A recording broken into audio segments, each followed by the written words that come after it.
Greetings, fellow Gothamites. Tiki here. And BlueDragonFive. And we're back to recap Season 5, Episode 5 of Fox's retelling of the Dark Knight mythology entitled Pena Dura. Dura. I will excuse me, princess.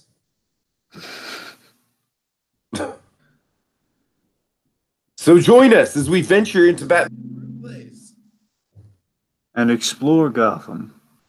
All right. Yes, oh yes, Dragon. How you doing tonight? We are back for Season 5, Episode 5. We're chugging right along. We're almost at the midway point of Gotham.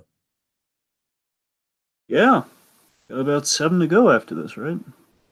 Yeah, I believe so. I believe next week will be the midpoint.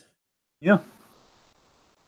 So, Dragon, I gotta tell you right off the bat, this episode, in some regards, is like both the best and the worst episode of the season.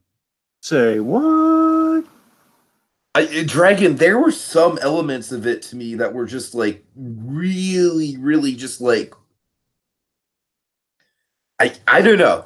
Like to me, it was all good, but some of it just rang in kind of like that really, really wacky, like over the top, like let me just say, Dragon, some of it was hard to take seriously. I'll go as far as to say that much. But it was all fun. It was all very comic booky, like the show should be. I'm just saying, man, in the 5th season, I think, like, with the show winding down, I think there should be a little bit more pathos, maybe? I don't know. There's tons of pathos all throughout this thing. What are you talking about? I get the sense you like this better than I did. Yeah. Okay, that's perfectly fine. I'm sure I'll probably like it better once we get into it and start recapping it. But suffice to say, I don't know. Should I just I feel like I need to just renege on this, man. I feel like you're invalidating my opinions here. Well, look. Let me help validate you a little bit here. Okay, look. I will admit there's definitely some season 1 elements. There's yes, that's what I'm talking about. There's definitely some season 1 elements in this. Again, even with the season 1 elements, that season 1 element just feels like, hey, it's very indicative of season 1. However, I'll admit it's not my favorite part of the episode. Basically, there's a section in this episode that feels very, very season 1, and it's like not my favorite, but it's still like I'm not hard against it. And yeah, it's season 1, but they're kind of closing the loop on a number of things. That's kind of neat. But on the whole, though, I mean, I don't like that. I don't love that sequence, but it has some neat things in it. But we'll get there when we get there. But on the whole, though, I mean, there's a lot to really love about this. But also, I will admit there is somewhat of a revel. There's kind of a case of there's something I know, and I'm not just trying to rub this in. There's something I know that I'm getting a sense you don't know that I think helped also elevate certain things about this episode for me. So maybe that's it. I'm sure that's probably part of the equation, Dragon. There's a big thing I'm pretty sure you don't know about that we'll definitely. I'll get into it more with speculation, but we'll definitely see the kind of thread the needle a little bit on that. Okay, Dragon, I'm just out of curiosity, the scene that you're talking about, does it involve a car? Yes, Tiki, involves a car. Okay, we're on the same page. All right. And keep in mind, Dragon, I didn't hate that scene either. I thought it was quite entertaining. But it was entertaining in sort of like an oh my god, what the hell am I watching kind of way. I know, that's season 1 Gotham for you. That's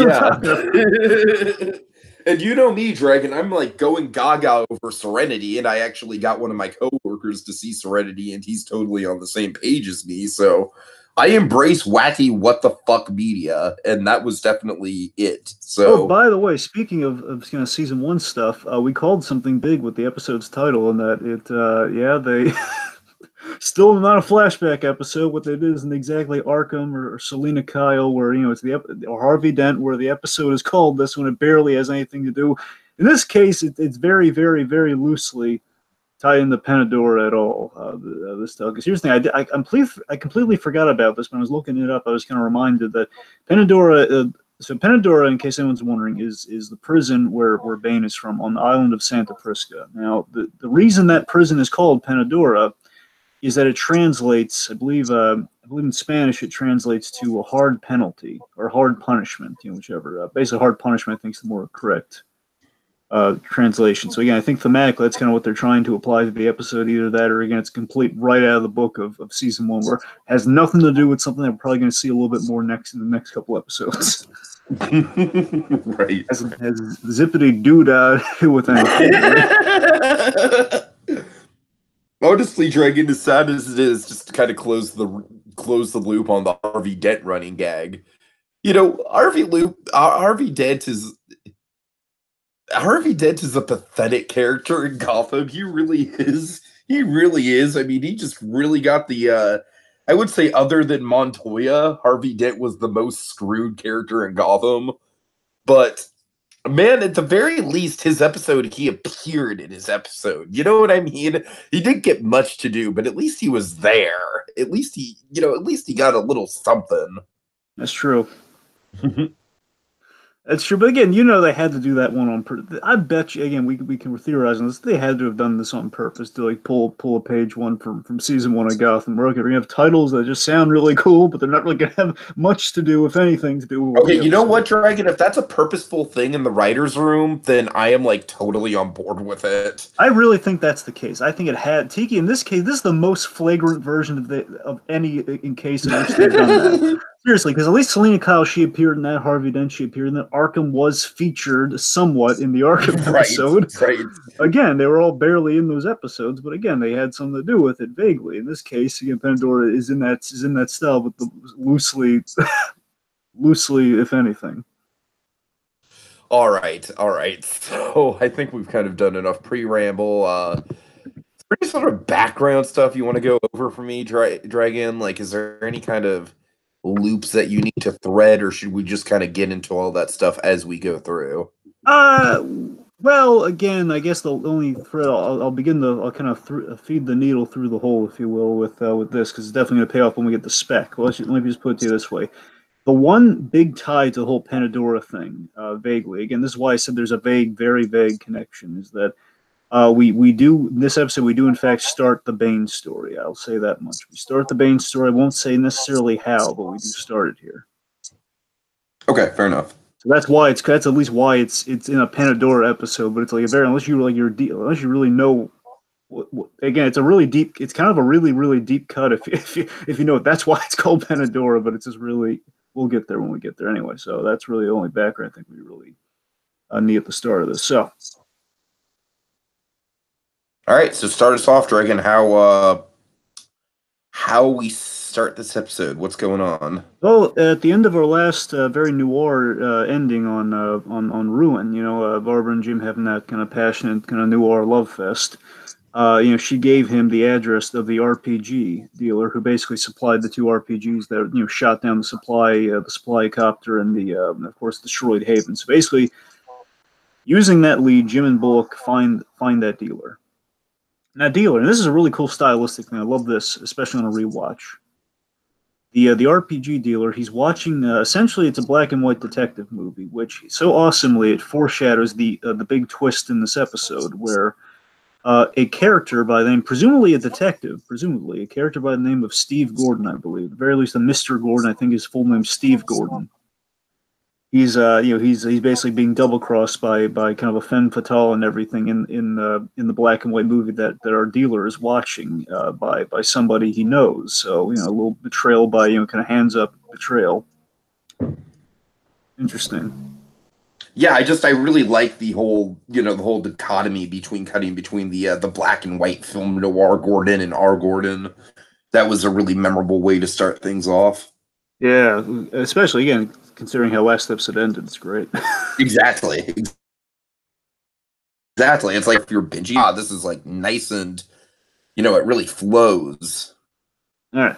So Jim, it's not something that Gotham like flowing from episode to episode stylistically is not one of Gotham's strengths, honestly. Not really. So. Okay, let's see. So Jim and Bullock, they essentially they talk to the dealer. They seemingly have the drop on him, and they want the name of his buyer. Like they're not going to take his territory or anything. They want his buyer. course, leads to a standoff. Of course, they want to find who blew up Haven, hence the buyer. And of course, then we reveal the guy has a whole bunch of guys ready and waiting, guns trained on him. And all of this is interrupted by the government's Delta Force.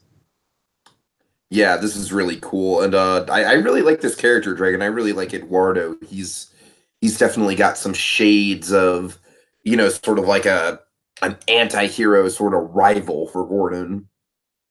Oh yeah. So again, let's not gild the lily too much on that. But yeah. So basically the government has finally come through. Seemingly finally come through and sent the Delta Force to help Gotham out.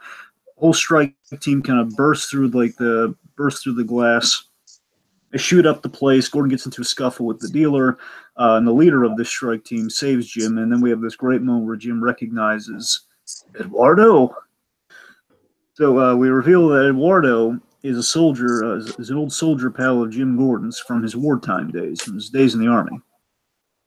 They have a history of saving each other, and we have this really great little exchange where Eduardo says, the last time I saw you, you ran through sniper fire to save me from a burning truck. Really cool introduction. Again, I'm digging all this stuff. Again, it's kind of fun that this shows you how full circle we're going with, the very start of Gotham. Like, it was Gordon coming back from war at the very start of the series, so it's kind of right. Full circle. A little bit of that year one territory, and also in the let's go back a few years. They're kind of bringing back some of Gordon's Marine training back in the day. So good stuff. Anyway, so of course we have this great line for a great cold open, by the way, where it says, "Glad you're here. Me too," which of course is a line, as we find out by the end of things, it's such a double meaning when he says "me too." Handshake, cold open, good. Yeah, I mean, it's nothing that's like, oh my god, like so stylistic and wonderful like the first episode. It's a solid, like, yeah, it's a single scene that sets up what it wants to do, and has a cool introduction to a character and sets up some of the themes of the episode, and it gets the job done. Nicely done. Oh yeah. All right. So let's see. So then we have essentially Bullock kind of being filled in off screen here by what's going on. We established that the history of like how, and again, I think they're economizing their time very well with this. Where basically they're kind of walking and talking, kind of filling in Bullock on like how the two of them met. Where doing a Sorkin hallway, man. Yes, Tiki, a Sorkin hallway. Sorkin hallway. Yep.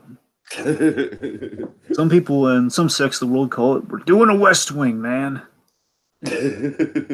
Anyway, so basically the idea is Jim and Eduardo, they were at odds in boot camp, and over the basically Eduardo is kind of a shooting from the hip kind of guns blazing sort of guy, rushes into the situation, man of action, kind of really just kind of jumps into the Dragon, really quick, I'm sorry, I need to plant a flag here because you said you mentioned the really good economic sense of storytelling. Harvey is in the background of the episode for most of the episode, but my god, does he have a payoff for that. He does. He has a wonderful payoff.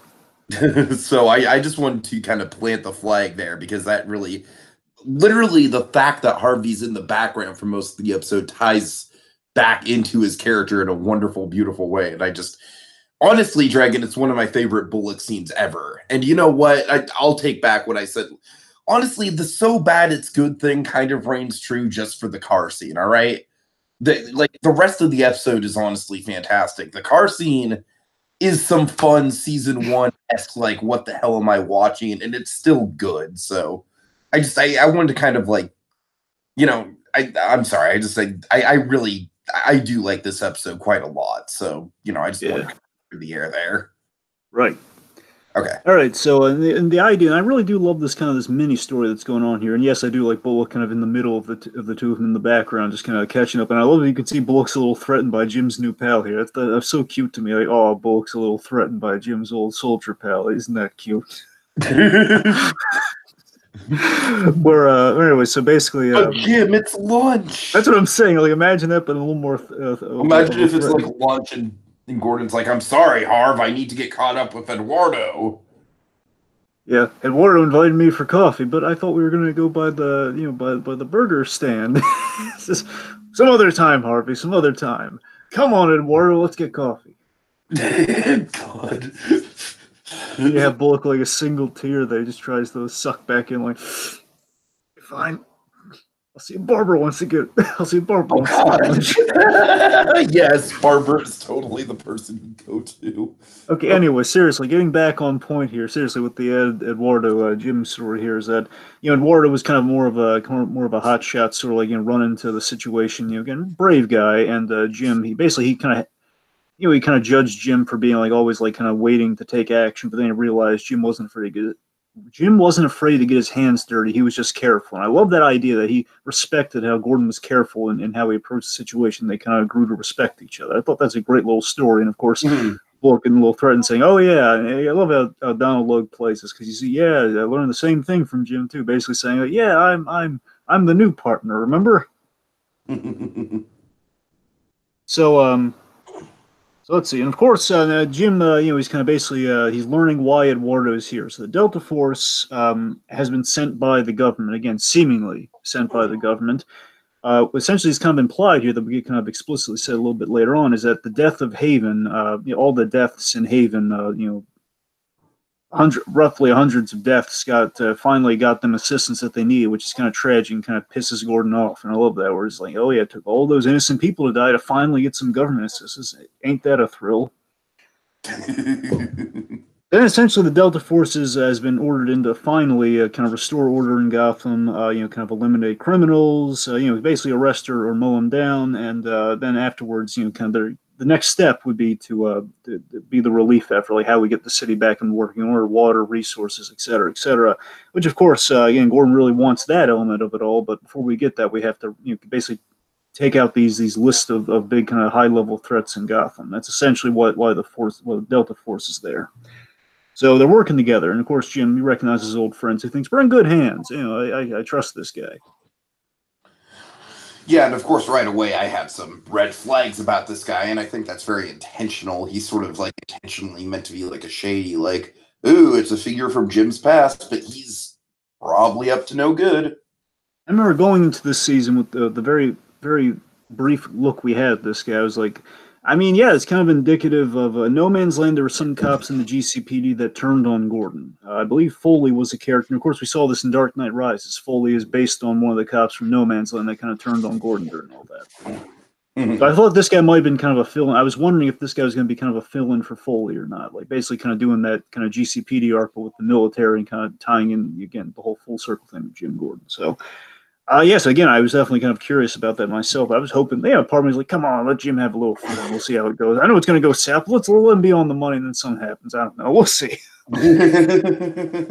Anyway, so they find a ledger. They find the arms dealer's ledger, and they see Nigma's name there with two RPGs, implying that yes, he was responsible for both attacks. And Ed's on the list of the Riddler's on the list of names for the Delta Force to take out. So. Jim's going to go with Eduardo. Ed's on the list, but I think the big question is, are you on the list? Are you on the list? Yep. I'm sorry. I fucking heroes. Anyways. See, when you again every time you say heroes of that, I'm thinking of like the Green Arrow list from like the early seasons when the lists mattered, and then basically they kind of dropped it like a hot potato. It's like. Well, freaking Heroes did the same thing with Dragon. Are you on the list? Was literally the big like people are sitting around the drawing board like, all right, folks, save the cheerleader, save the world, made this show a cultural phenomenon. So how are we going to top that? I don't know. Are you on the list? Like sitting around like, all right, we got a list. Let's see, list. So you don't understand, Tiki. On Arrow, like the list was like the whole mission for Green Arrow, and then of course we kind of throw that out after a couple seasons. Like, oh yeah, the list really didn't matter, I guess. All right. Anyways, let's get back on track. So list aside, we have this really great scene. Oh yeah, this is a scene that warms my heart. This is what I'm saying. Like, screw your pathos comment, Tiki. They are stupid for thinking that. This is all the pathos we need here, man. You got pathos all throughout this episode. Of course, now it's been redacted, but anyway. So Here's a great scene here where Jim wants Bullock to man the GCPD. Basically, he'll take the GCPD while he and Eduardo go to round up the Riddler. And Bullock has this Like, really this sweet. scenario is like literally basically the lunch scenario we were talking about. Pretty much, but it's a sweeter version of it here, where he says, "Look, Jim, I'm not as fast, but I as fast as I used to be, but I got fight in me. I'm no desk jockey. I'm a street guy." And then we have this line that kind of almost brought a tear in my eye here, where it's like, "What you are, Harvey, what you are is the best cop I know."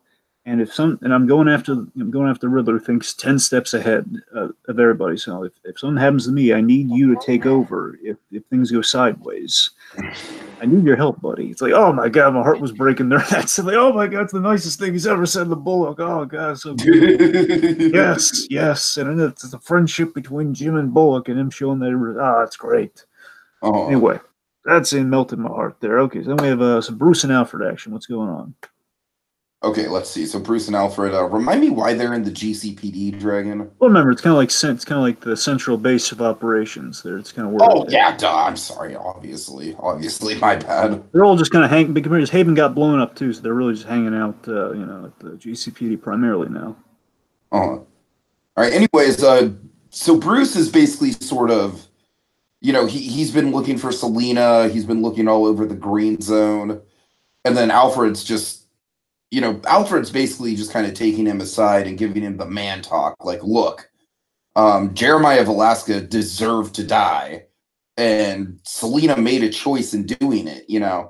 And Bruce is trying to argue that basically she did the same thing that happened to him with the Rage Al Ghul situation, and Alfred's like, no, you were goaded by Rage into doing that.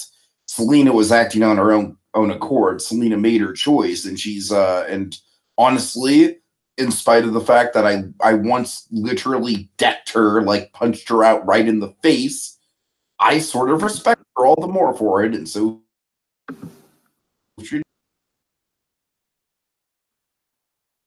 Yeah. Hello?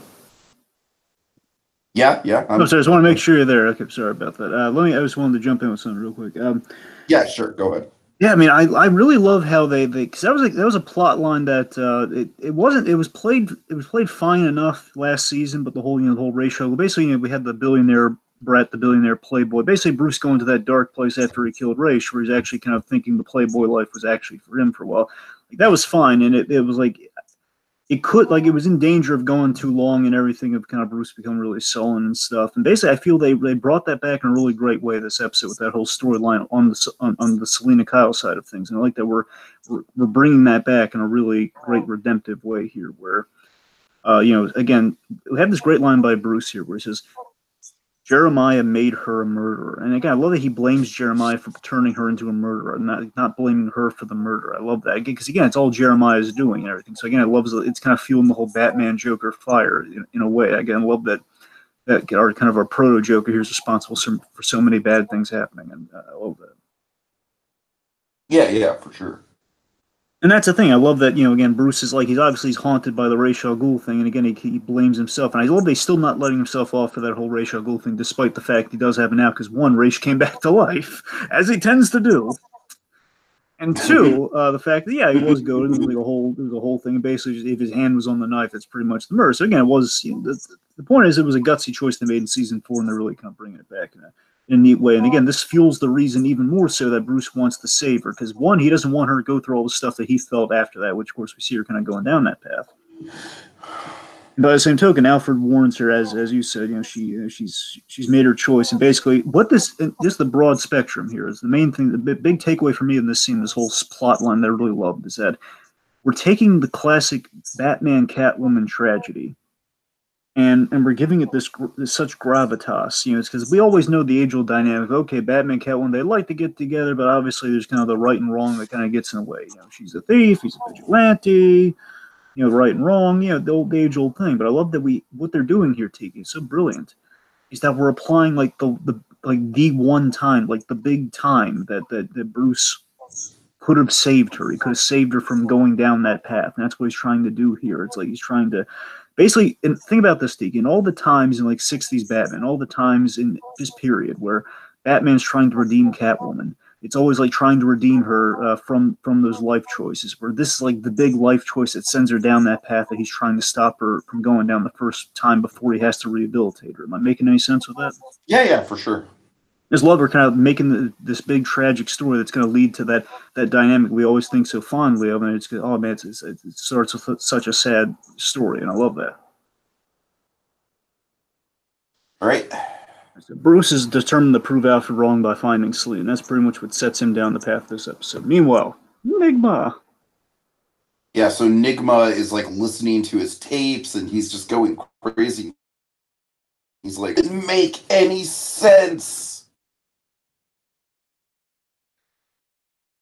Yeah, I love how Nigma he's punching the mirror, a really good shot there, like the shattered mirror, and he's and basically, what fascinates me about this is that you could read it one of two ways. Either way will work fine. Could even be both if you want it to be. But it's like the fact that right now he's in like he's the Riddler and thinking the Ed Nigma side of himself is kind of just trying to spite him, playing tricks on him. That was the initial thought, and that's kind of what he's thinking. Like, why did Ed do this? Why did he like murder a whole bunch of people? And this is the thing that fascinates me about the Riddler. This is where the Riddler plotline is getting a lot of traction and respect for me this season. This is where it's really kind of picking up big time. I think it's definitely kicking into high gear. Like it is involved in the silliest scene of the season so far, but at the same time, there is a lot of traction on it. I'm liking it much more than I did, in the first few episodes. I mean, here's the thing that fascinates me about it. This is why I love this. I love this. I'm starting to love this storyline so much, Tiki, is that I love the fact that the Riddler, as a character, and as we kind of have said momentarily here, is that he's a guy he's all about his signature, his modus operandi. It's like his MO is not to just murder. He's not a mass murderer. He'll have intimate kills. Like it's either proving his superiority intellectually or killing people for a grander scheme, a grander plot, or again personal kills. And he kind of looks at it both ways. There, Ed Nigma historically has only. Again, looking at both personalities, the Edward Nigma side of himself, he's only killed people in really deep personal ways, like Kristen Kringle and Officer Doherty, which I love that we reference them, by the way. Right. That's a deep cut at this point. He doesn't view himself a killer; he just views himself. He hasn't. It's kind of fascinating that the Riddler doesn't consider himself a murderer, but he considers Ed Nigma a murderer. Right. That's fun. I mean, that in itself is fun, but also it's the fact that those are the two kills that created the Riddler. And then, of course, you have like anything else is like part of a scheme because I think he's technically killed like 3 people, and the rest of them have just been kind of he's either attempted to kill people or most likely he's always done these schemes and he's stolen stuff and everything. Mm-hmm. Regardless, again, either way, either the ego, Nigma, or both, whether he's just judging one side of himself or as the whole Riddler, it's the fact that again he's just bothered that just killing mass amounts of people. That's not creative. That's like not his signature, and that's what's driving him nuts. And that's the Riddler, man. I love that. He's been framed for a crime he didn't commit because it'd be beneath him. That's the insult of it all, right there. It's not his MO, and that's what the big insult is to him. So anyway, so Jim and Eduardo.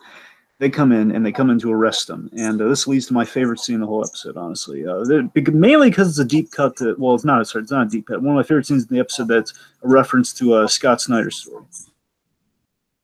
So he shows up. Riddler saying, "I can I can explain," and of course we have this really great bit here where Jim deduces.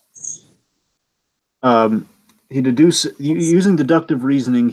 Of Nigma's reaction of like, no, Jim, I can explain instead of just denying that he did or asking what's all this about. Jim puts together, you SOB, you did kill those people, didn't you? Because he didn't know for certain. I love that he put that together in that scene. This is a really well structured. Yeah. It was very in the moment reaction. Very good detective skills on Gordon's part, if you will. On the whole, this is just a really great scene with that intensity, and again, kind of like really kind of razor sharp, kind of in the writing, because people kind of.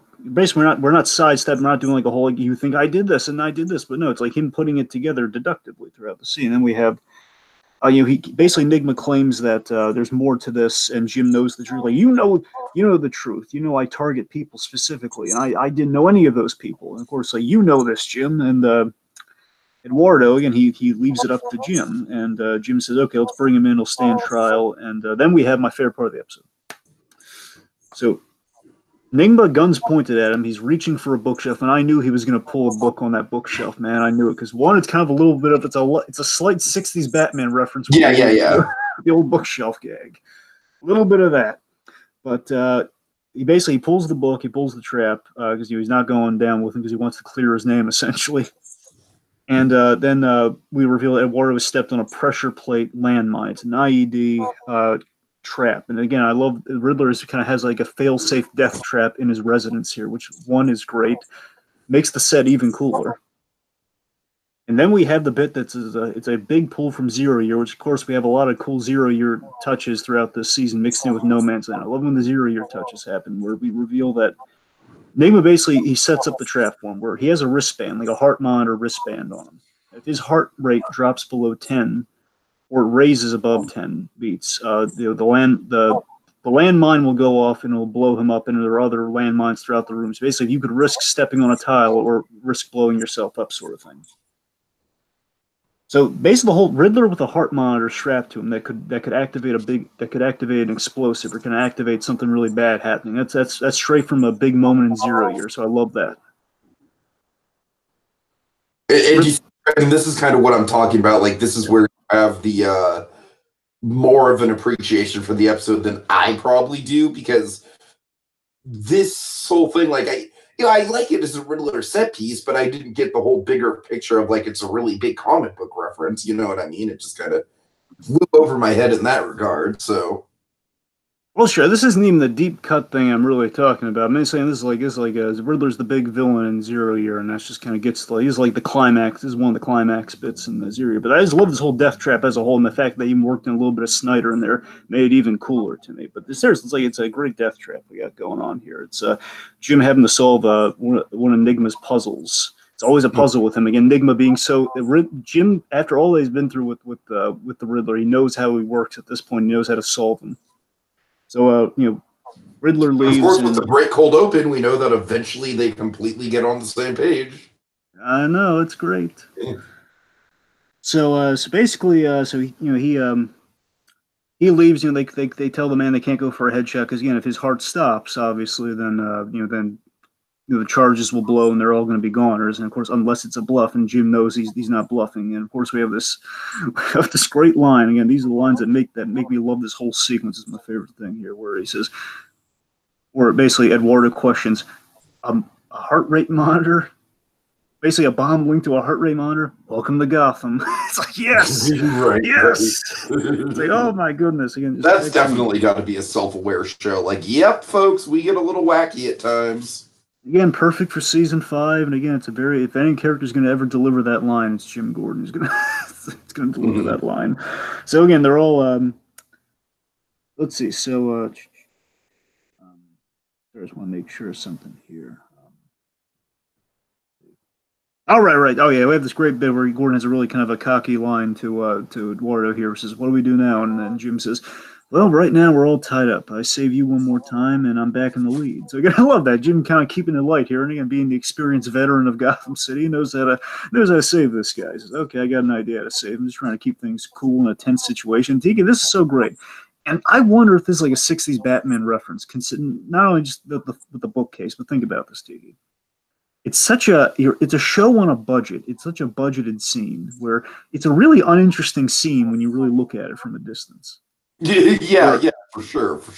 And again, this reminds me like season 3. People standing on tiles, and the stakes is like, oh my god, what tiles are they going to stand on? I mean, this is like Nickelodeon game show stuff, man. But this is oh god.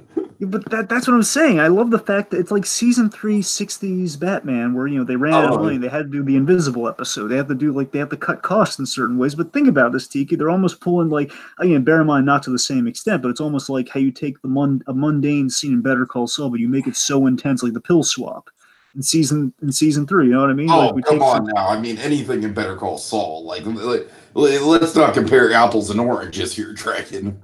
I mean, you know what I mean, though. I'm saying like it's like an example of where you take kind of a very straightforward scene, but then you make it really intense, and that's kind of what we're sure. To some extent.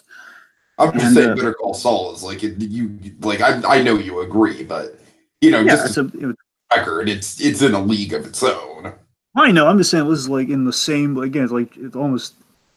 I basically, you know what I mean. It's not trying to compete with it anyway. But anyway, so we have this really tense sequence of Jim solving the puzzle where he has to make his way to the bookcase without touching any of the, without setting off any of the pressure sensitive tiles on the floor. So basically, he has to like jump on, he has to step on the chair and the table, and of course get to the bookcase. And again, it's You're a right, very Dragon. It totally is a Nickelodeon game show. that's what I'm saying. It's like it's almost not even Nickelodeon thing. It's like kids like don't step on the hot lava. That's what it is, but it's It's like great. oh god, oh man. But I love it, man. That's the thing. I love it. Again, it reminds me of like '60s Batman on a budget. And again, this whole show, it's like it's Batman Returns meets '60s Batman. It's in the last season too, which makes sense. They've used up all the money. But seriously, again, it's such a it's so stupid when you really think about it, but it's cool because it's Jimmy jumps to the bookshelf so Eduardo doesn't get blown up, and of course we have this really great fake out moment where Jim's almost he jumps to the bookshelf and it's like that little kind of walking space on a bookshelf, and he basically almost falls and he grabs the shelf last second. It's a really great scene, and then Jimmy kind of basically solves the puzzle where. He basically looks at the book that Enigma pulled to trigger the whole thing, which essentially made reference to chess. And let's see, it was something along the lines of basically there's a clue. There are clues written on the spines of the book, and then on this spine we had kind of a Batman reference, which is kind of neat, where it says "night." Said I'm trying to read the exact. Let's see. All right, the Dark Knight nimbly in the dark. The Dark Knight moves nimbly in the dark, which of course a little fun little foreshadow of Bruce Wayne later on in the season, I hope. Yeah, And, a subtle nod to that for sure. yes, and then of course we have he basically figures out it's going to be a chess answer in which book he pulls next to deactivate the whole thing, which is basically a checkmate, which puts an end to the game, like how to get out of checkmate. So he pulls that book, he saves Eduardo. Of course, let's see. So after that, we have He basically saves it by doing the knight move, right? The L move. Yeah, that's how he figures that. That's how he finds the book. He kind of moves the way that does, and he kind of reads the title, which one sounds more accordingly. And of course, it's the book on checkmate, the whole chess completion with knight. Now we have the best line of the episode to me, where it's "You left the army for this city. It grows on you." I love that. And Tiki, again, that's the mission statement. That's that Scott Snyder comparison I've been saying since the very beginning. If Gotham City is such a terrible city, it's so crime-ridden, why on earth would you stay there? Because it challenges you. If you can stick, it's like the New York philosophy. If you can make it here, you can make it anywhere. If you show this city will face you with the worst things imaginable, and if you can tough it out, that makes you better at what you do. And of course, that's Snyder philosophy, man. That's applied here, and it's kind of being called out with a line like that. I love it. Yeah, for sure. Yeah. Okay. That's a Bruce. All right, so Dragon, this is I'm sorry, this is just a very nitpicky thing, but it's really sort of I think the transition here is really messy. Well, how so? Basically, it's just like we see we see one of those classic transitions, like, oh, we're going through the city, CGI. And then, we just hear Bruce like, I'm looking for Selena. Oh, yes, follow me. And I don't know, Drake, just the way it's edited together, it's just very abrupt. Like, okay, now we're with Bruce and he's with Babs. And I don't know, for some reason, I just think the way that it was cut together was it felt very rushed to me.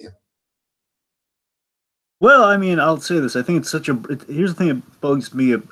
Look, it doesn't bother me, but here's the thing. I think what you're really getting at is that it's such a brief scene, then we get to the next scene. I think it's kind of a pointless scene, really. I mean, that's what I'm saying. It's a pointless scene, but it's also like, to me, it literally feels like they were cutting the episode together and they were like, oh crap, we forgot to insert that one scene of Selena and Bruce meeting up in the club. All right, we have to insert it somewhere into the episode. All right, let's see. They put their hands over their eyes and select randomly. Like, let's see. Here, put it in here. Well, no, what happened, Tiki, is they had two Enigma scenes back to back, and they had to break it up with something. That's what happened. Yeah, exactly. Right. All right, so basically, Bruce is looking for Selena. We see Selena. Basically, Selena went to the Sirens Club, and they're all celebrating and toasting the death of Jeremiah Valeska. The killer of Jeremiah Valesky, the old toaster, and of course, Who we all know, Dragon is going to be just completely like that. That's like this is the last time we'll ever see him. We're never going to see Jeremiah again. I mean, it's just when he died, Dragon. I just felt like oh man, like that's just so definitive. That's like the most definitive death I have ever seen in TV history. There's no way we are ever seeing this character to be fair, he again. was stabbed a number of times. Anyway, so again, getting back to basically, okay, we said, okay, there's Bruce has found Selena, and then on to the next scene. Right. So Enigma, he's sneaking around as the GCPD puts out the word that Enigma's wanted for the Haven bombing. So basically, the word's Be out. on the Enigma. lookout for a tall, skinny-looking guy. He was last seen stalking Matthew McConaughey around Plymouth Island. Anyway, A tall, skinny-looking guy with glasses. so Penguin. Now this is interesting. I wonder if I don't know. Here's the thing, if this is a big reveal, I don't think it's kind of warranted because Penguin has delivered something special in a box that we don't see. Now I don't know if this is the big fancy gun from later because it's not really a big reveal. Well, Dragon, the big question is, what is in Uh, the box? yeah, yeah, that'd be the question. Yeah, that'd be the question. Yeah, what is? Okay, well, the point is we have this mystery box, and I don't know if the gun's in it from later on, or if it's just like a treasure that we're going to see later on. Basically, something we haven't seen yet. I'm not sure. We'll see. Point is, Penguin gets a delivery, pays 200 bullets to the guys who brought it to him, and he also gets he's informed about the whole Nigma situation. Now, we have a very interesting moment, because, of course, we assume Nigma and the Penguin, there's definitely kind of something going on there where he's kind of angry at him or something, because, of course, Penguin fixed him up, and then seemingly they've been separated since. Mhm. So, Penguin, we see him concerned and shocked over what Nigma's done, learning that he's behind the Haven bombings, which, of course, he assumes Zaz or someone have been responsible for that. And, of course, it's Nigma. Meanwhile, Nigma is knocked out by an unseen party. We're going to be so overjoyed to meet later. I mean, they're just as out of place, if not more out of place, as those random, like, villager people who were, the random, like, 1800s, like, she's a witch. That's the thing. We keep going to these pilgrims, and then later on we're going to go to a different section of Gotham. Like, No Man's Land is really just kind of trying to travel as much as they can within the city. That's really what No Man's Land's trying to do this season, folks. Oh, God.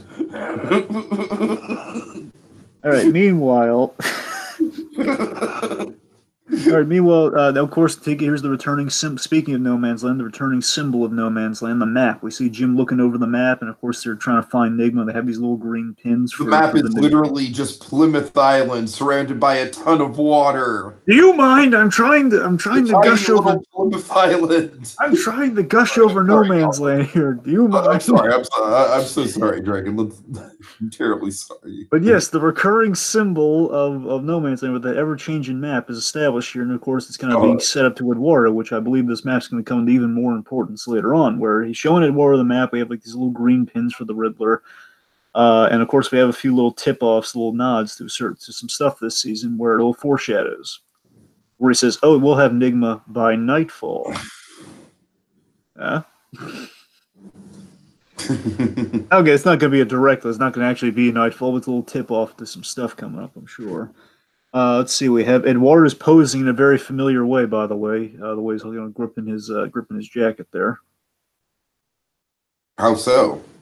Well, he's doing the old like kind of the suspenders move, which is indicative. Right, for sure. Basically, we have like we have three references here already, three kind of setups that are kind of a red herring tech. Well, we'll get them when we get the spec. They're kind of a red herring, but kind of set up at the same time. So we have like Nightfall, we have the grabbing the suspenders, and Jim warns him because he's asking about Scarecrow. Interestingly, he's specifically asking about Scarecrow. That was good. We're definitely going to get some more Scarecrow in this season. Which is neat, and I think that might be a story reason behind that. And regardless, story reason. I'll save it for spec. Yeah, we have some really juicy stuff to speculate on, man. We'll get there. Not a lot, but some juicy stuff. Anyway, Jim also warns him that if you go after Scarecrow, you're going to need some gas mask. Yeah. Three little flags right there. Anyway, so Enigma. Okay, so basically we're setting up that Eduardo sees the map, and they're all basically a little mini setup there. Meanwhile, Enigma. Oh God, here we go. Oh dear God. Okay, okay, I'll take the lead on this one. Yeah, take the lead, please.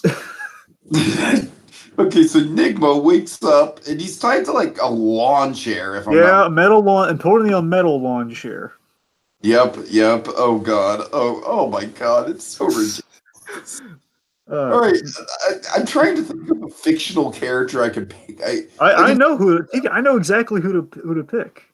Okay, who? I love to think this is intentional, Tiki. I have no proof at all on this. All right, I have no proof. But the only logical pull I could make on this lady, Ma Mayhem from the '60s Batman show, Ma Parker, more accurately. So there's this character Ma Parker who was later they put in the Batman Beyond called her Ma Mayhem. But the point is, kind of an old lady of crime with kind of her idiot sons to do her bidding. So it's Ma Parker from the '60s Batman show. All right. I believe Shelley Long. God, no, not Shelley Long. But Shelley Winters. Shelley Winters. Yeah, Shelley Long is a completely different. Yeah, show. I know. Do it all. I know. I believe Shelley Long's more frustrating. But anyway, so. But yeah, you remember Mom Parker at all? It's the old woman in the chair. I can't say I do, Dragon. Honestly, It was like a one shot, so I don't blame you for not remembering. It's just I'm just curious. Anyway, the point is like this: is she might be borrowed from that concept, but regardless, like, what fictional parallel did you have? Honestly, like maybe a less sophisticated Ma Beagle from DuckTales. And again, Tiki, how long? When? Again, you guys have talked about this more than I, but let me ask you: how long has Ma Beagle been around? Oh, she's been around for quite a while, like since the Scrooge McDuck comic books. That's obviously that's way before the '60s, right? Yeah. Just wanted to make sure. Okay, I was going to go for a weird connection there, but there's no chance. It's obviously been around before. I'm sorry. Anyway, yeah, Ma Beagle's on the money too. That's what I'm saying. It's like kind of the same archetype of these characters. You have like kind of the old motherly kind of leader of the idiot. Yeah, it's like the motherly like evil character and her two idiot sons. That is kind of like a Ma Beagle scenario. It still just cracks me that they brought that back for Batman Beyond. It's so hilarious, and it's in one of these days. I got to show you that Batman Beyond episode. It's one of these days we get through the animated Batcave, which eventually we probably get the Batman Beyond on that. But I don't know, maybe. Anyway, the point is, I've heard rumors that they're going to do a Batman Beyond movie in the style of Spider-Verse, and God, I know, I heard that. Yeah. I want that so fucking bad. Here's the thing: I want if not Bruce Timm, I want Paul Dini or Glenn Murakami involved in that. That's what you need for that. Anyway, we're getting sidetracked. The point I was making is Batman Beyond once did a parody of one of those kind of we've seen it in Hey Arnold, we've seen it in God knows how many other shows, almost like probably in Recess. It's like one of those, the egg plot, you take care of the egg home ec project. Right. The egg or the bag of flour, like in Kim Possible, like one of those stories. They did one of those for Batman Beyond, and basically the parallels. Okay, so Terry McGinnis, while he's Batman, he has to look after. Essentially, it's like a cybernetic egg baby. It's like an egg the size of a baby. You have to care for that. Like has like a battery. Oh my God. And essentially, he has, and of course, he's going up against Ma Mayhem, so you have like a motherly kind of a perennial parallel going on there. It's ridiculous, but it's so funny. It's just anyway. Anyway, sorry, I'm getting sidetracked. So yes, oh God, so we go to the white trash section of Gotham, which I never really needed to see. Apparently, like the white trash, like Alabama redneck section of Gotham. I don't want to be one of those. I don't want to offend anyone potentially in our audience. I know I'm not saying specifically anyone in our audience like here. I'm saying in general here. But I have a very low. I feel Enigma's pain this episode. You have a very low tolerance for hicks and hillbillies. I really have. So basically, I felt Enigma's pain so much. He was like, "Oh God, this is." And seriously, I personally felt some pain, but I love. This is the ultimate torture for Enigma to be at the mercy. Well, Dragon, I went to a high school where the Hicks were the popular kids, so. Oh yeah. God, I don't envy you. but Tegan, this is what I love about it, though. Here's the thing that really saves this whole thing for me. I love that Enigma is helpless. He's basically he's at the mercy of these very stupid people. That's that again. That's the true torture for the Riddler. To one have been taken, basically, have gotten one up, gotten on him by to him inferior people who also have him at his mercy, and that's the torture is having to listen to him before it's actually being physically tortured by him. I love that. That's a great torture for the Riddler. All right, so basically, when Enigma wakes up, he's in the suburban backwater kind of Gotham section of Gotham. We have pilgrims. We have kind of this kind of almost God, not it's like Salem version of Gotham. Then we have like this kind of this white trash section of Gotham.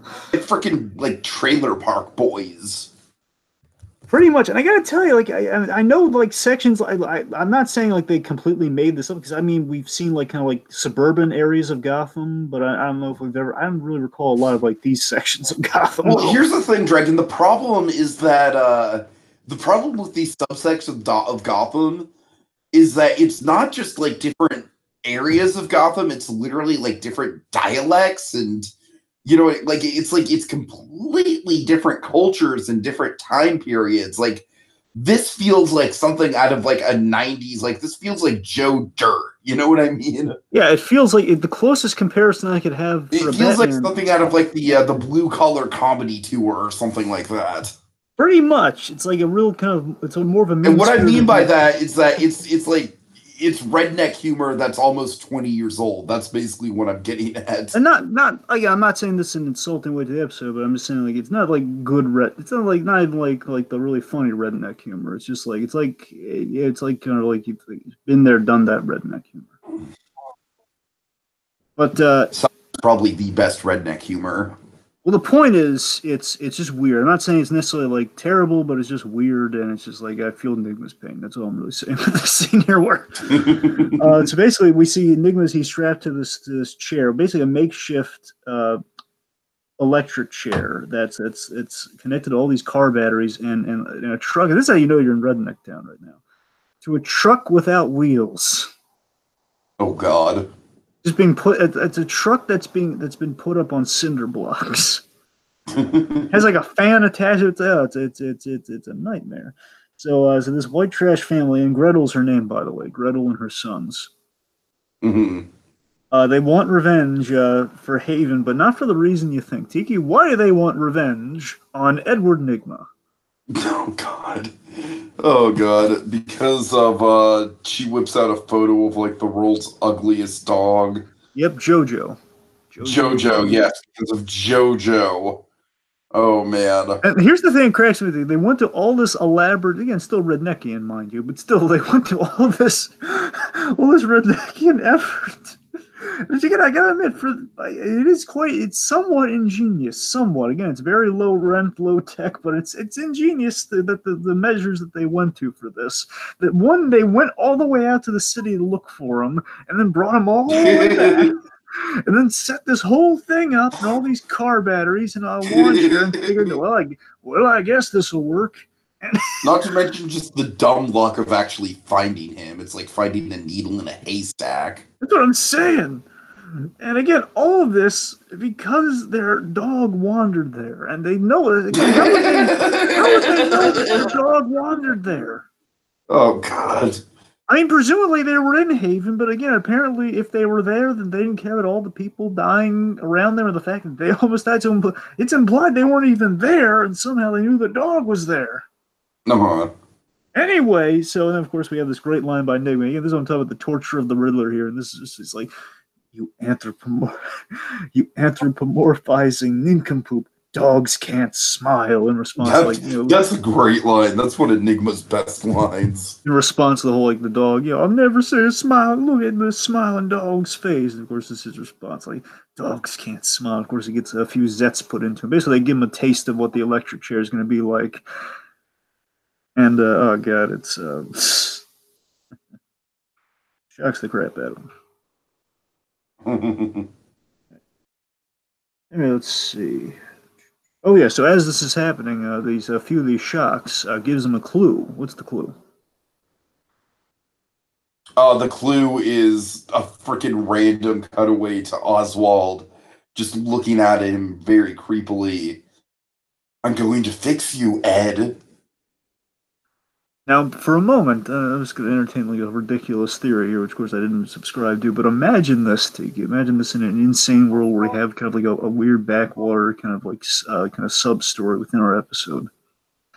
Imagine, if you will, a world where Penguin is talking to his dog Edward. That's somehow Shaggy Dog style. Edward Enigma has like a psychic link to Oh no! Oh no! Oh god! I know where you're going. Oh god! my goodness. Oh man!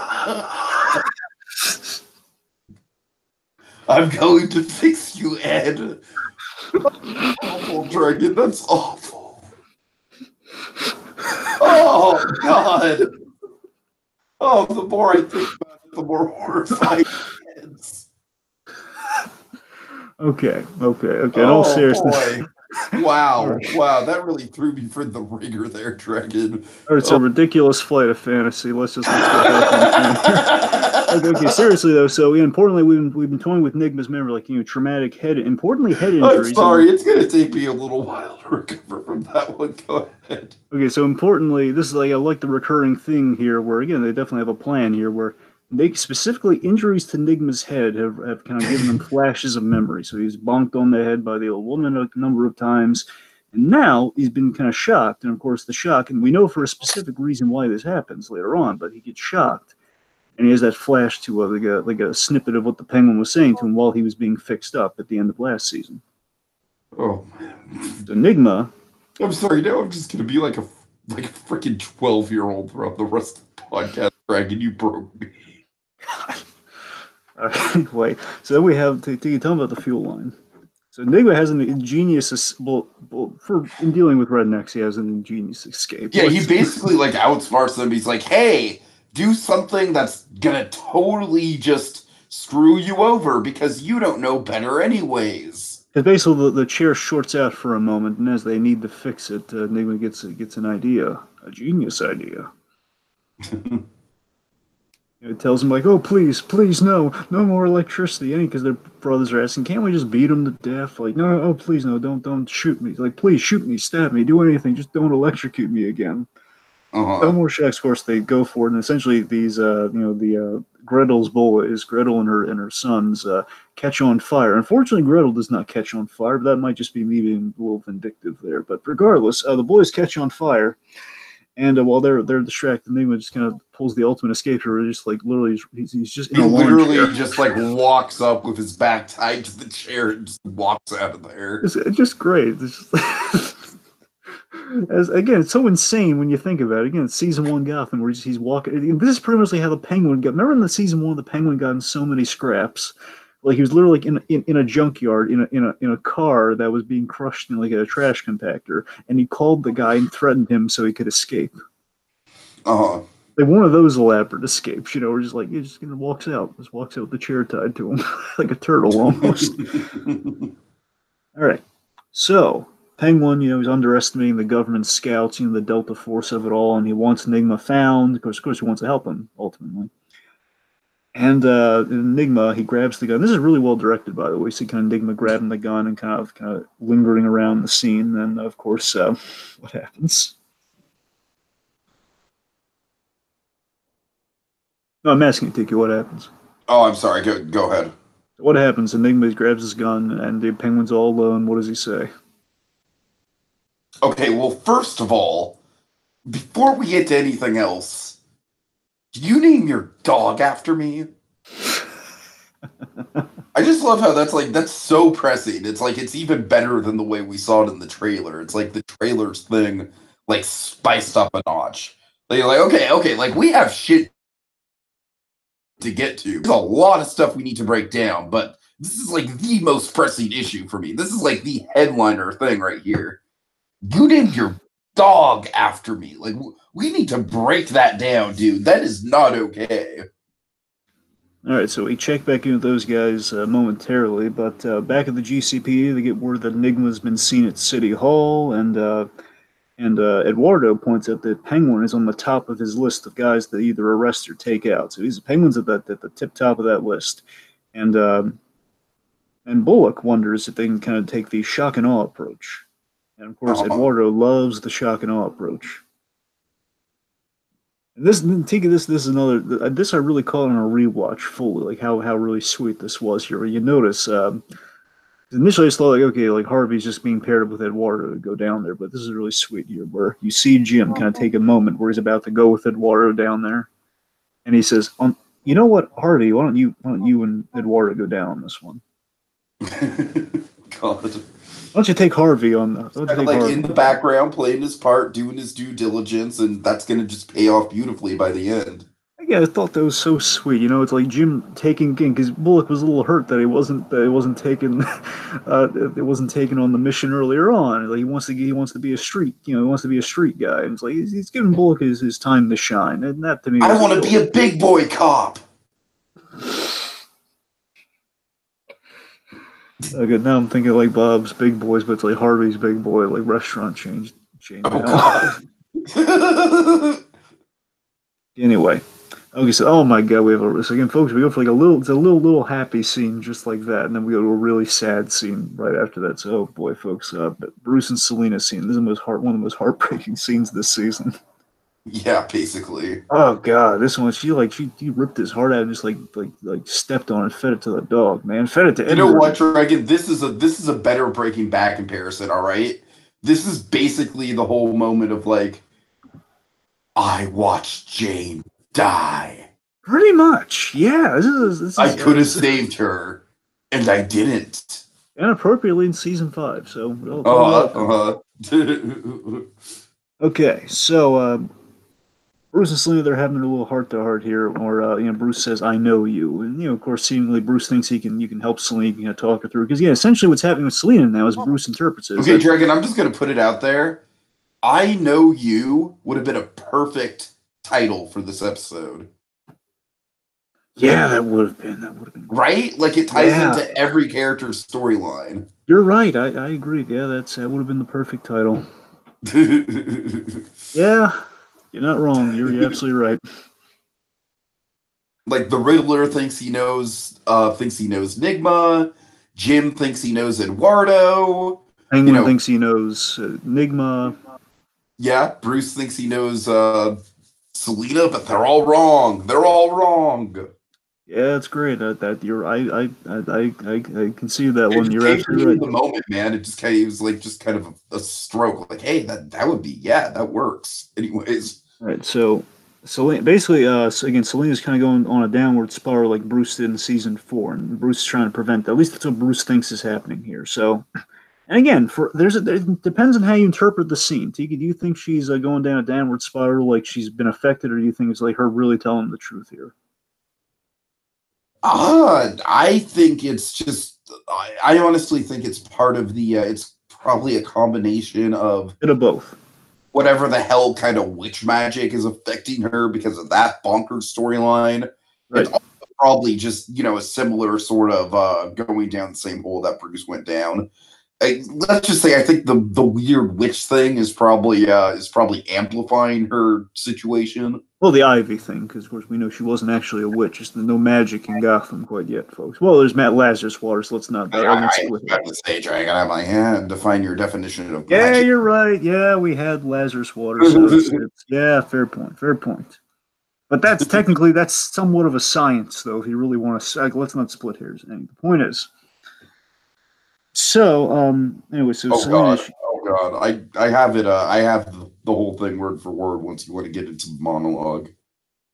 all right, okay, we'll just broadly here to set it up here. So Selena, she's basically cutting the cord with Bruce very brutally, and we go really full circle to the very start of the series. And I love this scene. I love how it's written, and again, so heartbreakingly sad at the same time. It's a marvel. This is a great scene for these two actors to have, really. And just David Mizzou's not really saying much in this scene. You get to see him take it all, and oh God, it's like your heart breaks for the kid. And again, hers again either talking tough or again at the same. Again, I think the truth lies somewhere in the middle, and how much of it's kind of her just kind of putting on a front, and I think a lot of it's so her just kind of being kind of basically she's trying to cement her destiny before it's fully dried, if you will. All right, Tiki, hit him with it.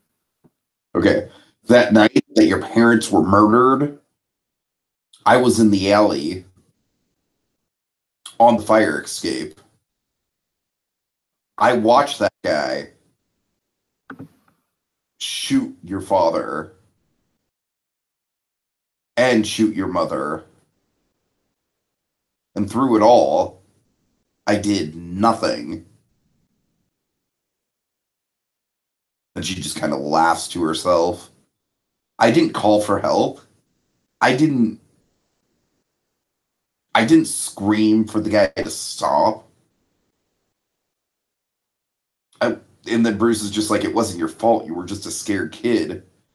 Then Selena's like, no. You were the scared kid. Love that line, Dragon. Love that line. You were the scared kid. That's perfect. Yeah. Sorry, hold on. We are not the same, Bruce. I didn't do anything because I wasn't willing to risk my neck for someone else because I didn't care. That's who I am, and that's who I was. That's who I was, and that's who I am. Yeah. And then hold on, sorry. I have the actual song here. Psycho by the Grim Streaker starts playing. The Grim Streaker, Dragon. That's an interesting band name. Yep. Just wanted to point that out. Music by the Grim Streaker. The Black Racer was taken.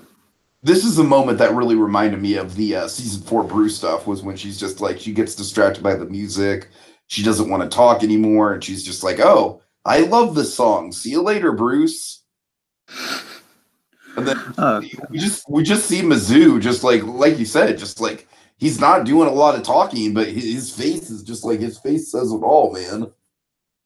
And this is the thing, man. This is the whole thing. This is where the story, the crescendo of the story here. The idea of, again, this is why he wants to redeem her so much later on in the history of Batman and Catwoman. And this is why he's always trying to rebuild her, because he could have saved her. He blames himself for not doing that. You know, it's just this heartbreaking. Again, it's almost like a reversal mask of the Phantasm in a way. It's almost like, you know, that Andrea Beaumont would have been the girl to save. I'm glad you mentioned Mask of the Phantasm, yeah, because I was going to go there myself. It's like how historically, you know, in Mask of the Phantasm, Andrea Beaumont was the girl who could have stopped him from becoming Batman. The one kind of happy thing in his life that could have helped him get over his trauma, or at least make peace with it. And it didn't happen that way. And again, it's kind of a vice versa sort of thing from Selena's perspective, and that's kind of what's happened here. Like, she threw her happiness away, essentially. Mm-hmm. And it's a tragedy. It's a beautiful tragedy. I gotta be honest. Again, she cut him down in the most brutal way possible, which is why there's going to be that divide, you know, for the years to come. Essentially, it's why there's going to be so much of a divide down the line. Basically, any time they would kind of reminisce or maybe think about getting back together would be obviously just kind of repairing that damage, presumably. Oh yeah. Okay, so back to Nigma and Oswald. Oh boy. So Nigma's basically just laying it all out there. Like, you're the reason I killed those people. You made me into some kind of murderous puppet. For weeks, I've been waking up in strange places and not knowing how I got there, what I did, and driving myself mad, thinking I had gone mad. And he's basically just like spewing it all out there. And Oswald is literally just, he's so confused. He's just like, Ed, I don't know what you're talking about. I like, this is the first time I've seen you for weeks. I don't know anything about any of this. Yeah, it is the cruelest. I love how he says, like, even for Penguin, this is the cruelest thing you've ever done to me. I love that. And of course, I love the payoff of that later on, where it's like White Penguin takes kind of offense to Enigma thinking he would do this to him. Uh-huh. Of course, we just we reveal, basically Penguin reveals that, you know, he had Hugo Strange fix him. He had Hugo Strange fix him, and of course we have this wonderful line here where he says, "After Butch, you're like, why did you have Hugo Strange save me? Because after Butch, you're my only friend. You shot Butch." That's why I needed you. I love it's like Robin Lord Taylor doing what he does best. He knows how to kind of punctuate a shout. The guy knows how to like manage kind of modulate. I'm writing a book about what? Exactly, it's one of those things. It's just like, that's why I needed you. Again, that's Penguin's twisted. Like, that's the twisted friendship these two have. Where again, yes, they'll murder and betray people. But by the same token, you know, They love each other. They respect each other. You know, they need each other. Penguin doesn't, you know, he respects him as a criminal. He wants him around. So, Sure. and that's the thing. I always love that the professional courtesy between these two, that history, that respect to one another. Who, you know, and we see how they've evolved through the series that way. And that's what this again. This is it's just the series of excellent scenes after that really wonky scene we had earlier on. You know, after that wonky scene, it all comes together. We have Bruce and Selena tragedy. We have kind of this beautiful kind of a reconciliation between Riddler and the Penguin. You're right. You're right. You know, they both essentially promise to give each other, and then Tiki. This is like honor. This is like the honor amongst thieves that you love about Batman's Rogues Gallery. This is perfect. Where they both promise to give each other the befitting deaths to each other, like deaths that are worthy, like within their MOs and kind of worthy of each other. Like Penguin promises that Edward Nygma, I promise you that I will never make you suffer. If I make you suffer, it will not be in a backhanded way. If we are enemies again, basically if we're at odds again, you will know I am your enemy. Mhm. Yeah, it's really great poetic stuff, and of course, on the flip side is Well, it's great because it's like it's both threatening and loving at the same time. Again, honestly, that's Gotham in a nutshell when you really think about it most of the time. It's loving yet threatening. Right, right. And of course, like he walks right into the gun that's being drawn on him, saying, "Well, look, I promised you that, Ed, as a friend. Of course, he walks into the gun, like waiting for Then like. Ed just kind of has this coconut smile moment. He's just like, you're right, Oswald. I almost shot you. It's like that. I could have shot you, man. Like, why we let it get to this point? Then he makes his promise of look, if I he says something along the lines. Hold on. If that day comes, I swear to you, I will stare you in the eye as I stab you in the heart. That's again, really, it's a beautiful sentiment considering the previous scene. If you really think about it, Leo Selene was like metaphorically stabbing Bruce in the heart. This is a comic booky dialogue, Dragon. Don't get me wrong. It's great. It's great though. It's powerful. It's great, yeah. Kind of operatic, bigger than life. Only in Gotham. It's like kind of only in Gotham dialogue, but it's great. Then they both kind of come together, and we'll look on the bright side. We know Hugo Strange. Basically, I love this, and again, the two of them kind of working together here. Where Penguin points out that Hugo Strange is your out. You find Hugo Strange, you have someone to deflect all this on. Oh. So basically, before he gets a location from Penguin of like where Hugo Strange is holed up at, the Delta Force in the GCPD, they breach the gates and they're about to storm into the place. Basically, a distraction happens, and Enigma he escapes, and this is great. So this is a classic. Again, Tiki, this tells you everything you need to know about the Penguin, and I love this. Where he said all that stuff, and I believe he meant it. And that's Robin Lord Taylor's acting to you. If you don't believe it, just in premise, Robin Lord Taylor sold that scene. You know he meant all those things that he said. By the same token, he's still the Penguin. So he tells his henchmen, "Okay, grab Enigma because they want him. They don't want me. Just grab Enigma." He'll sell him out. He'll sell him out, but he still respects him. You know, that's like he still meant it. He's still his friend. By the same, that's how Gotham goes. You're going to sell the other guy out after being, especially if you're the Penguin. You're going to sell the other guy out instantly. And you're absolutely right, Dragon. He meant every word of what he said. He really did. It's like the same thing with Butch. Like he did truly respect and he loved Butch as a character, but he shot him for his revenge plan. He had to do it. That's the thing. He's like Butch was his friend, but he had to shoot him. All right. So anyway, Harvey is in a standoff with Oswald, and Oswald reminds Harvey, "Last time we were in this situation, Harvey, you got outgunned." And I love this too. Again, that's the thing. I don't know if this was what was in the box now, this big gun with like kind of this big kind of ammo clip to it. It's basically it's like literally think of this as a symbol throughout the season where bullets are a commodity, and Penguin has a gun that's literally like trickling with like this long chain of ammunition. It's like, man, Penguin's he's armed to the teeth. And basically we have the shock and awe approach here, where the cocky Penguin with his little bullet reminder. I'm sorry, takes you to the scene. You really want this is the big bullet scene you're talking about, right? Oh, no, the big bullet scene I was talking about. Okay, we have the same big bullet scene. I just wanted to make sure. This is a good bullet scene, though. Yeah. This is cool. Good bullet, but there's a big bullet scene later on. I just want to make sure. I love that scene, too. Well, yeah. Okay. Anyway, but this is a really cool moment for Bullock, too. So this is Bullock in the field moment, if you will. So, yeah. You know what's Penguin. cool about this scene, Dragon, is to me it almost kind of reminds me of like a reversal of the Victor Zaz situation from last episode, Yeah, I guess it kind of is. like a game of chicken. Yeah. So we basically a penguin saying, "I hope you're better prepared than last time." And of course, like telling, "Why don't you ask your boss?" Like he's not here. He's like asking Jim. Of course, Jim's not there. Of course, he's kind of undercutting Bullock's confidence. This to me is like a personal victory for Bullock here. Bullock has his confidence. He's not. Bullock's usually the guy afraid that they're going to die and go. That's been his lot since the very beginning of the series. Always the cop who's afraid he's going to die in Gotham. Again, we had a whole really great episode to establish that Bullock way back in season 1 that he's afraid of dying in Gotham horribly, like bleeding out in an alley somewhere. Oh my god, that scene is still like in contention for the best Bullock scene in the series. I know. Remember, you loved that moment so much you put it on your wall. Oh yeah, oh yeah. Anyway, so let's see. So basically, we have this count theory, or here's what's basically.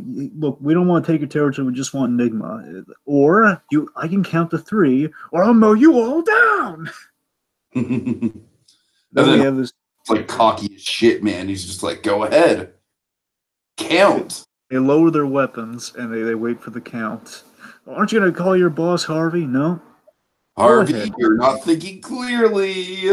Go ahead, count. And again, like we see Bullock completely calm and in the field. He's so in control. He's not afraid. That's the thing. That's like such a personal victory for Bullock. And of course, Penguin counts 1, and then unseen snipers take all of the Penguin's goons down, leaving him all alone with a sniper trained on him. And Bullock has the ultimate line here, which is, "How's that for better prepared?" Yeah, Bullock. Yeah. Yeah, meanwhile, so Enigma, presumably he made his way to Barbara's territory and was instantly kind of seized and captured. So now he's at Barbara's mercy. So what happens? And this is what I'm talking about, Dragon. We like specifically the stuff with Barbara is problematic, not because of the content, just because the transitions are really weird. It's like, okay, and Barbara's got Enigma, go. Yeah, they're kind of cutting out the middleman on that, but by the same token, it's like, here's the thing, it makes you think, but only for like a really brief minute before you just put, okay, well, he must have either walked over there or he just got captured. Either way, He's a wanted man, guy. He's a wanted. Everyone's looking for him, so it makes sense either way. All right, so Barbara is threatening to turn his face into a jigsaw puzzle, and then she can watch him put it back together. That's a great threat, by the way. I love, again, Barbara's dialogue, really, man. It's so ridiculous. That's a much better line than I want you to throw my husband into the water and feed him to the sharks. It's just so crazy that now we almost have like a Barbara counter of like every time Barbara like kind of earns a cookie in the show, She's just every time Barbara's a muffin, right? Yes. Every time it's like the Barbara muffin count. Every time she's earned a muffin, it just makes Zaz cry. And every time she earns that performance muffin, every time she's like, yeah, Barbara, she's delivering every episode so far. She's been on the money. Oh. Then Enigma does a really gutsy thing, which of course I'm reaching for a reference here, but it's the fact that in the Gotham City Sirens comic, the Riddler had a role where he would interact with the Sirens. And he was like a private detective, so they went to him a couple times. So Riddler would interact with at the Siren, the original. You know what I mean? I'm sorry, I don't want to bore you with the rest of it. The point is, little Riddler and the Sirens Club having that whole relationship they've had. That even in Gotham, we've kind of set up that Riddler's been at odds with the Sirens many times. So Enigma makes a great point with that history that he has with Barbara, saying, "Barbara, am I dumb? Would I just kill a whole bunch of people with an explosion that sloppily, that directly, that stupidly, no flair at all? Would I do that?" Which, of course, piques her interest, and essentially he says there's more to this, and it was Hugo Strange. Gives her the Hugo Strange. There's more to this. It's Hugo Strange, and I need his location. Basically, they strike up a deal. Barbara deals, and this is a great thing for this. I love this bargain that the Riddler strikes here, where you deal in information. That's your trade here in No Man's Land. I can provide you the very best intel if you give me Hugo Strange's location. Because Hugo Strange, and this is how he really sells it. It's not the fact that he just knows a lot. It's that Hugo Strange is controlling me, and Hugo Strange or somebody, again, is responsible for all those people dying in Haven. Someone has a plan, which again would be a lot of information, a lot of intel, and plus, me on your good side. I can give you the best intel you've ever had if I can find out who's behind all of this. Mm-hmm.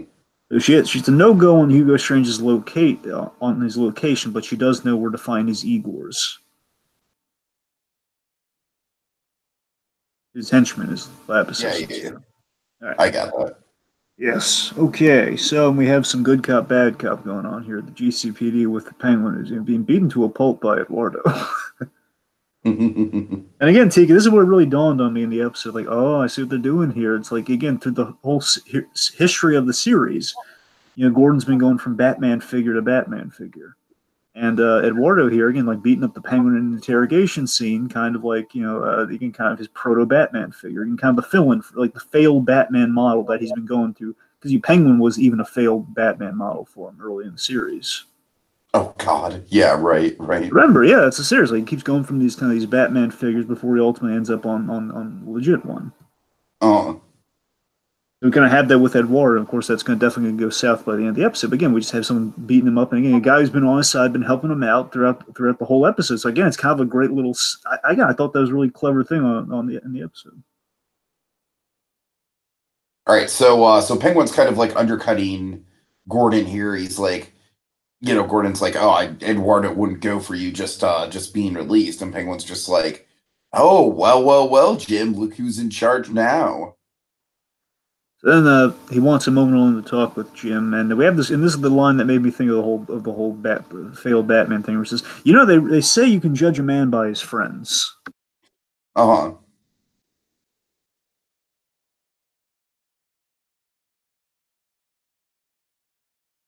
right. I'm sorry, Dragon. I'm a little lost in my notes. Anyway, so we basically they strike a deal. Penguin informs Jim that Enigma's a patsy in all of this. Someone's behind everything here, and that the killings aren't killing hundreds of people is Enigma style, and I know, we all know it. And of course, he's asking who's done it, and then he wants to trade the information for a ticket out of there to go home, which Laura's not going to go for. But by the same token, Jim informs him in this senior says, look, even if I wanted to let you go, you should know that Laura essentially sooner or later, Eduardo and the army's coming for you, Penguin. Again, this is the thing Gordon's been warning about ever since the beginning of the show. That Penguin's always been in these positions where he's going to be on the government's bad side for making a big mess in Gotham. So. Like if he threatens to kill a GCP or do all this bad stuff, he's always been threatening with the government. Now that day has come. He's warning him. And again, big telling moment. Penguin says, well, things are changing in Gotham. Penguin's response is, I'll take my chances. That's who those two characters are. And I love this setup here. And this is kind of the Pena Dura of it all right here, Teague. The whole things are changing in Gotham. And Gordon has like an optimistic hope of how things are going to go here. Again, but of course it's going to come at a harsh penalty, hence the title. Sure. I know yours is better. I'm just saying with the episode with title we do have, right? I get what you're going for, Dragon. That's probably what the writers were going for, but I'm just saying that's a really loose thread we're tying in, man. It is. You're right. All right. I know yours is way better. Okay. All right. If only we could send a letter. If only there's like a time traveling mailbox somewhere. If only. Oh God. Where's Sandra Bullock when you need her? Anyway, so okay, let's see. So basically, they strike a deal. Jim tells Eduardo that that they know where Enigma's heading. Then we have like the door bit. The door is I love this bit, by the way. I love where Eduardo he opens the door and Jim's trying to block the door a little bit from because he doesn't want Eduardo to really kind of sniff out he doesn't want him to deal with the whole Penguin situation at all. But then Eduardo has a moment where he says, "I trust you know what you're doing. You do what you have to." And of course, Jim's setup line for things about to go south a little bit later on. Well, you do what you have to do. Mm-hmm. Meanwhile, Hugo Strange, one of our favorites, comes back. And I got to tell you, Tiki, him in this no man's land setting, again, he feels really, it feels like a kind of back to the season 2 Hugo Strange a little bit, Oh, yeah, for sure. I was really digging B.D. Wong here. It's funny because, Dragon, we were so hyped to see B.D. Wong in the, in season 2 of Gotham. I literally had a dream about that. That's not a joke. I remember. And again, we still got, again, we loved him in season 2. He was great in season 2. And I don't know. To me, I feel like the writers haven't really known what to do with him since season two.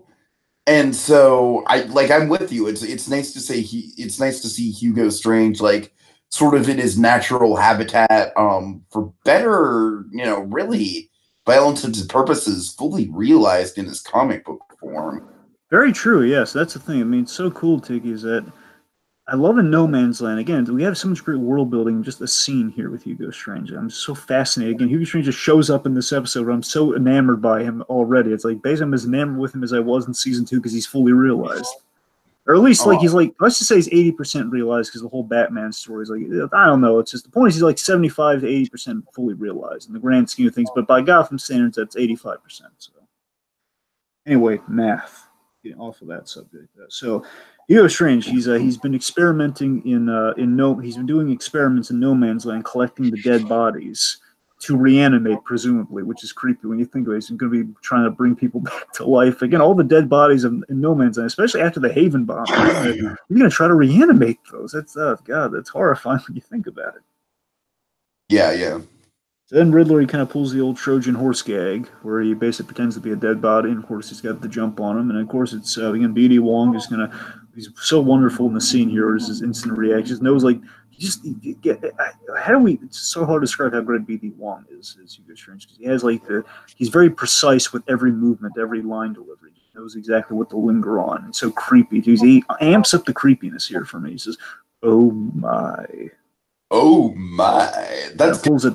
I cut there, Dragon. That's got to be Takai. Yeah, it kind of pulls it to K there.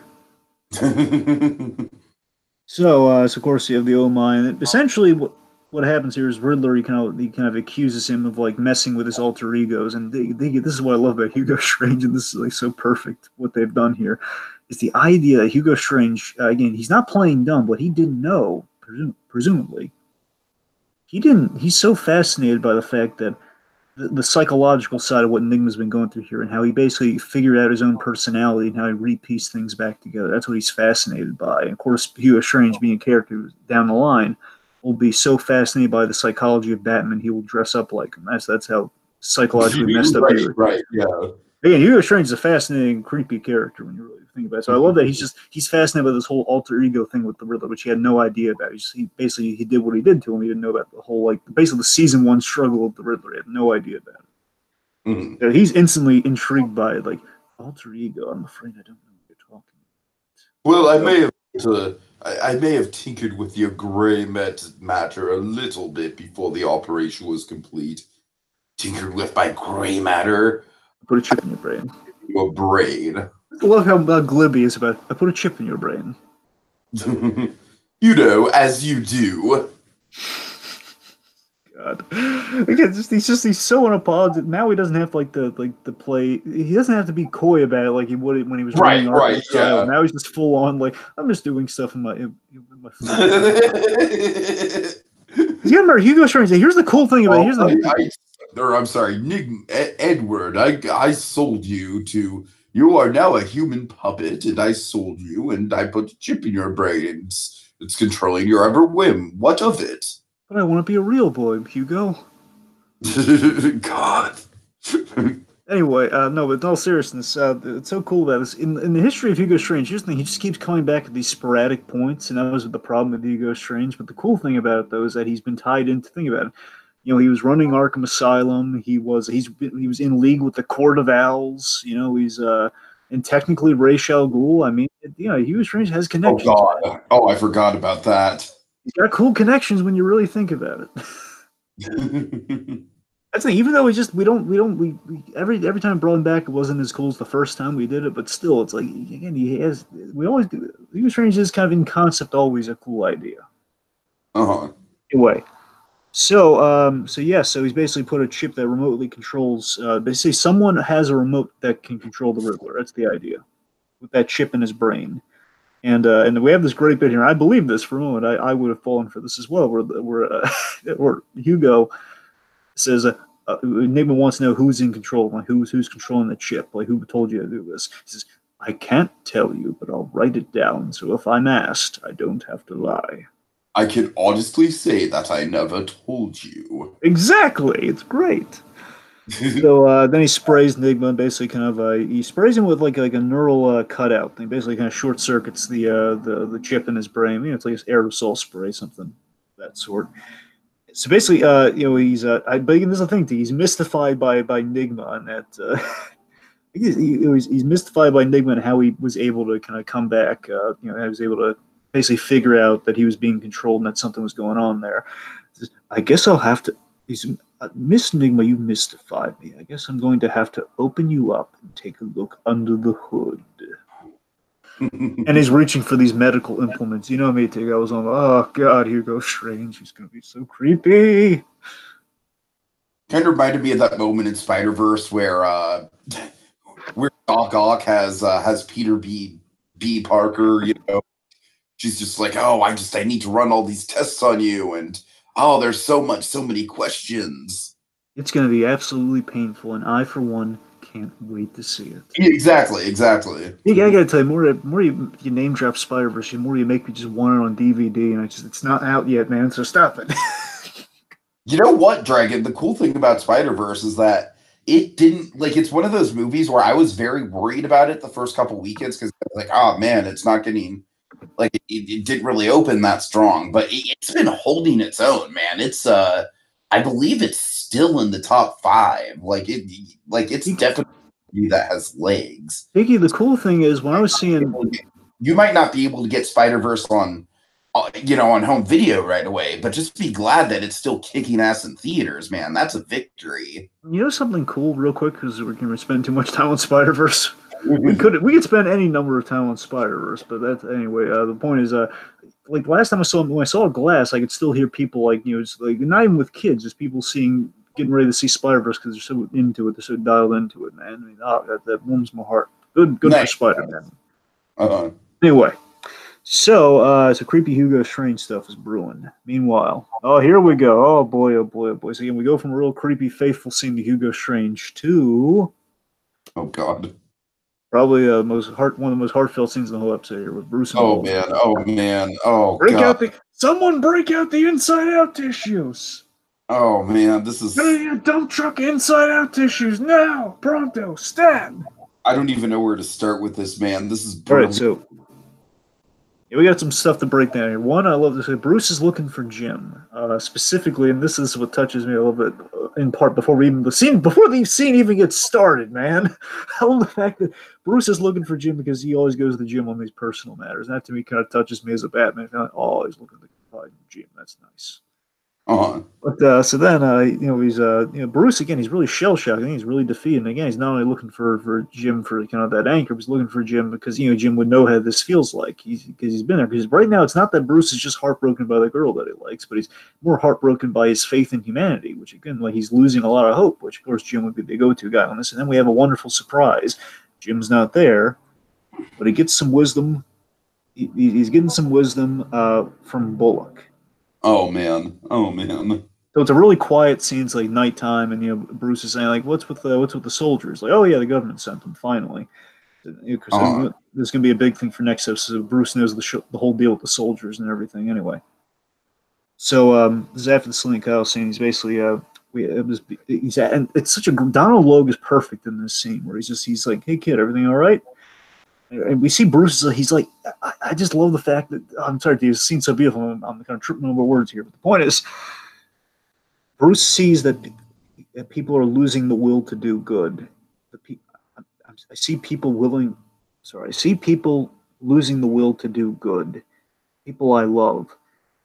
What if we don't make it out of this? Like, oh my God, it's such a profound moment. Like Batman's lost hope after this. The person, if he could save anyone, he could save Selena Kyle. And nope. And again, he's starting to kind of question the mission here. He's starting to question the whole mission of what he's doing. Like, can Gotham be saved at its most dire time? Like, can we come together? Like, is there truly no hope in no man's land? Like, it's a big, profound thought. And then we have Bullock's response. You have Bullock's response?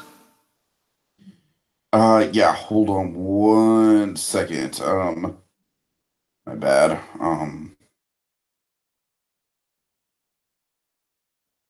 I'm not gonna lie, kid, these past few months I've wondered the same thing.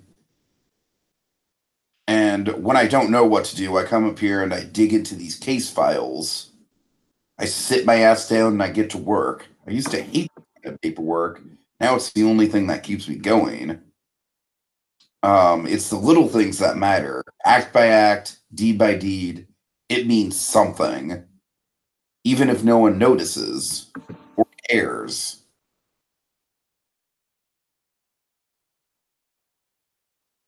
And then Bruce is just like, "Thanks, Harvey." And then we have, hey, can you do an old man a favor? Can you give me some more? Give me a cup of Joe, and of course, Bat Exit. And That was great, Dragon. That just tied everything together so perfectly. we have a Bat Exit, and we have like the perfect line: "Kids fast."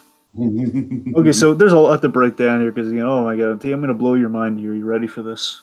Okay. No, I don't think I am. Okay. All right. Let me just tell you how beautiful this scene is. So the idea is, so one we have again, like Bullock for once looking on the bright side. Son really went really well from earlier in the episode. And, again, it's like Bullock's as this season's been building up. Bullock even in Gotham, and it's again Gotham's going through the worst thing it's ever been going through with No Man's Land. And Bullock, the guy who's so afraid of everything, afraid of upsetting the established order, and again the guy who's always trying to survive through these seasons. Bullock, he's kind of listened to the words of wisdom from Jim Gordon. He's been made an optimist by Jim Gordon.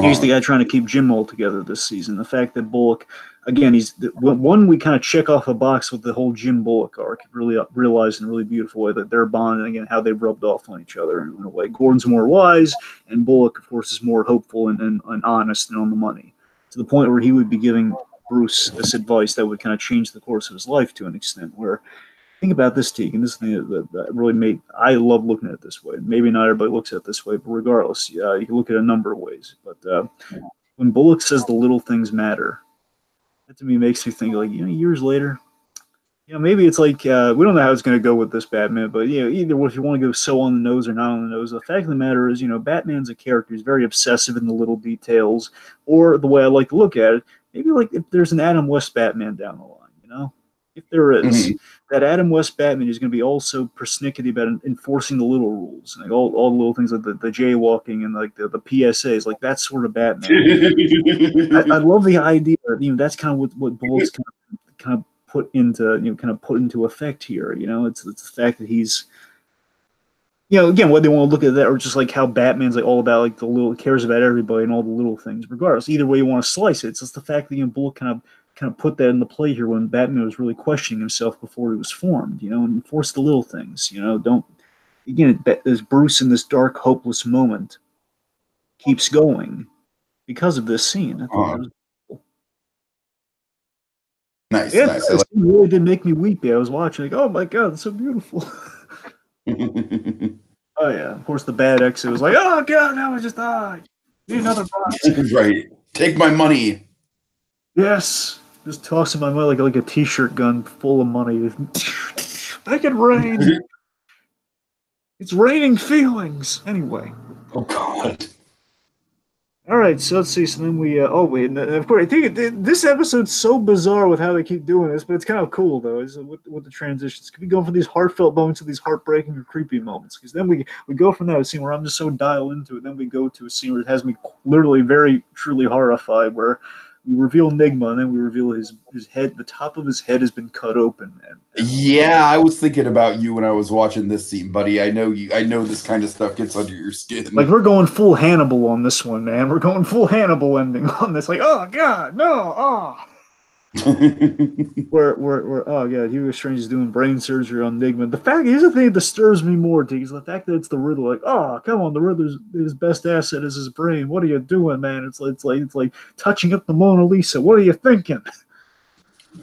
And then I love the whole notion that he's knocked out, so he can't do anything. Oh, it gets worse. Oh God. Are still in place. Means that he's feeling everything, folks, which means he's feeling every little brain twitch. Ugh, God. It's so hard. Are you aware of the concept of anesthesia awareness? Well, I know there's that thing where sometimes during sometimes during the surgeries, at the very least brain surgeries, they have to keep you awake and they have to talk you through and stuff. It's weird.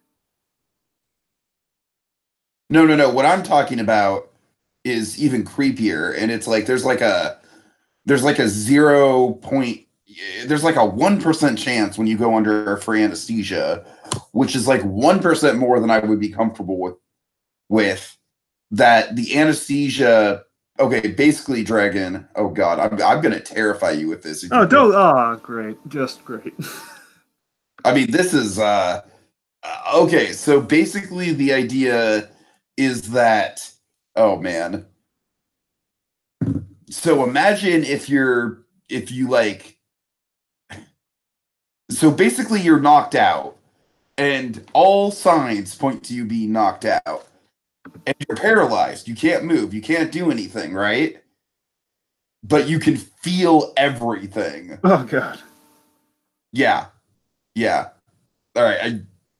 I'm sorry, Dragon. I won't go any further than that. That was probably even too far. But Anyway, so the point is, like, David, like, Hugo Strange has a creepy line about it, and you can hear this. The worst part for you is probably going to be the sounds and the smells. It'll be quite unpleasant.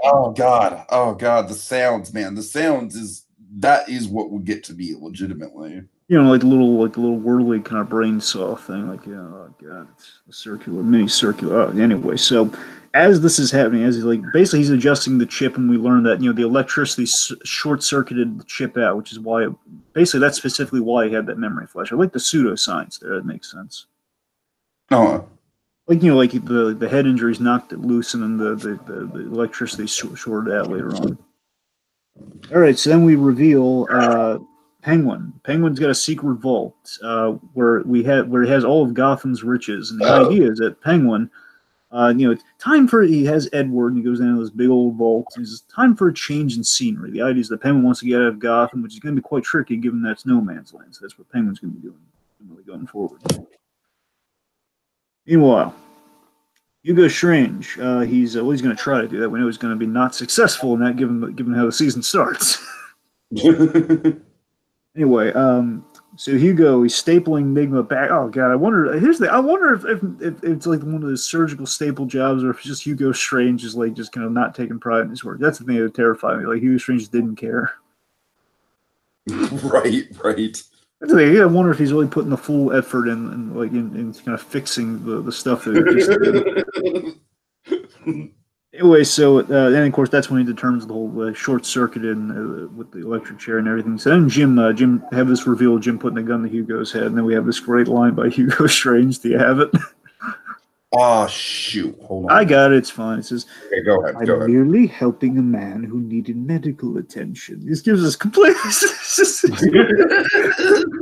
like guns to his head, and he's just basically trying to rationalize what he's doing. I'm merely trying to help a man who medical attention. Of course, Jim doesn't buy it at all, and he tells him to wake Riddler up. And of course, he wakes Riddler up with the gas, and then we have the horrifying thing where Riddler now just kind of fully together, like, oh, he's just screaming in pain from the stuff that was done. From like, oh God.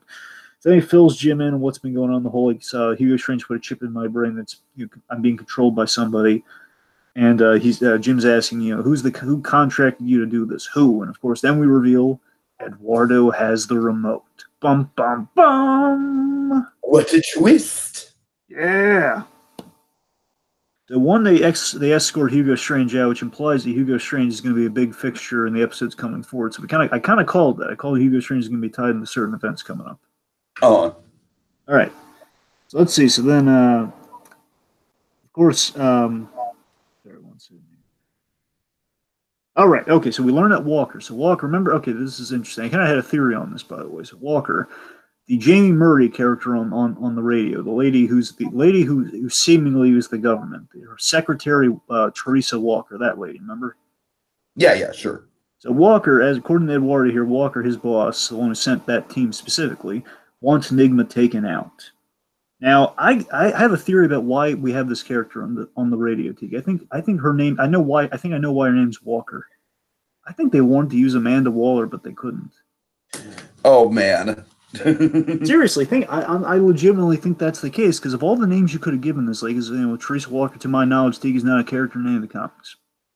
Okay. And here's the thing: Amanda Waller is not specifically a Batman character, which I believe would exclude her from the use in this series. And Amanda Waller, technically, even though they spoiler alert, they kind of got rid of her on Arrow. She was on Arrow and of course the whole Suicide Squad but also I don't know necessarily why. Like there's embargoes in certain things. Sometimes they can't use certain characters. So regardless if that's the case or not, I'm thinking they wanted to use like Amanda Waller. If you really think about it, Tiki, if Amanda Waller, it would have been kind of cool if it was Amanda Waller, wouldn't it? Yeah, it would have. It would have. I mean, she has a history with Batman, but again, she's not like specifically a Batman character. So the point is, like Amanda Waller, she's an older woman, so you could always have that. She was. I could easily buy her in the creation of all this stuff with Batman, especially in a season that includes Bane. The idea of potentially like a Suicide Squad or something, which again, let's just say certain. I don't want to spoil other stories for it. The point is, it doesn't matter. Anyways, my theory is that they wanted to use Amanda Waller and they couldn't. So if anyone in the comments wants to weigh in on that, by all means. Anyways, okay. So the point is Walker. Getting back to what actually happens in the episodes, Walker wants Nigma taken out. The idea is basically it's flirted with here, and basically Eduardo is not commenting on, but what Jim is putting together here is the fact that Walker wanted to send the Delta Force to Gotham to basically take over the place. And to do that, she needed to blow up Haven, which, again, obviously hurts Jim's feelings a little bit. And Riddler's the only one who can prove that, which is why they want to get rid of the evidence. So that's why Riddler's wanted to be dead, which, of course, reminds me a lot of Assault on Arkham, which kind of gave him the whole Amanda Waller comparison, by the way. The whole, I got to kill the Riddler because he knows how to defuse the bombs in the Suicide Squad, that whole thing. Right. That's what I was thinking. That's what kind of dawned on me. Like, oh, my God, they probably want to use Amanda Waller. Anyway, so the point is, so they want Riddler dead, and this is kind of a big test of faith for Gordon here. So Gordon's obviously very hurt that Eduardo was in. And of course, Dragon, of course, I'm sure your mind went to where my mind went, which was, oh my God, this is a great callback to season 1, episode 1. Yeah. Gordon's faith, Gordon's trust is being tested by, by having to kill someone who, maybe might be a bad guy, but doesn't necessarily deserve to die in this instance. I won't lie. It occurred to me, but not as fast as it should have with that. I will admit. That one was more of a rewatch sort of thing. Kind of dawned on me. But yeah, you're right. Uh-huh.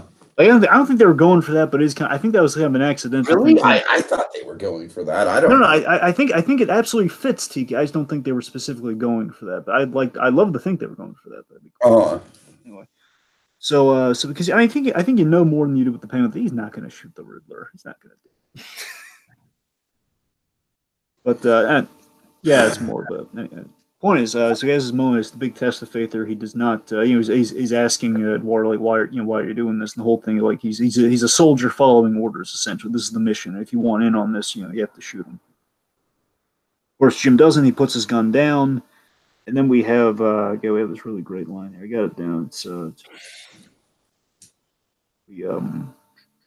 Of course, it's the link up to the black and white stuff at the start I was talking about. Here's again, Gordon's kind of been betrayed by somebody, and of course, the black and white kind of noir thing we started the whole episode on. Yeah, sure, right.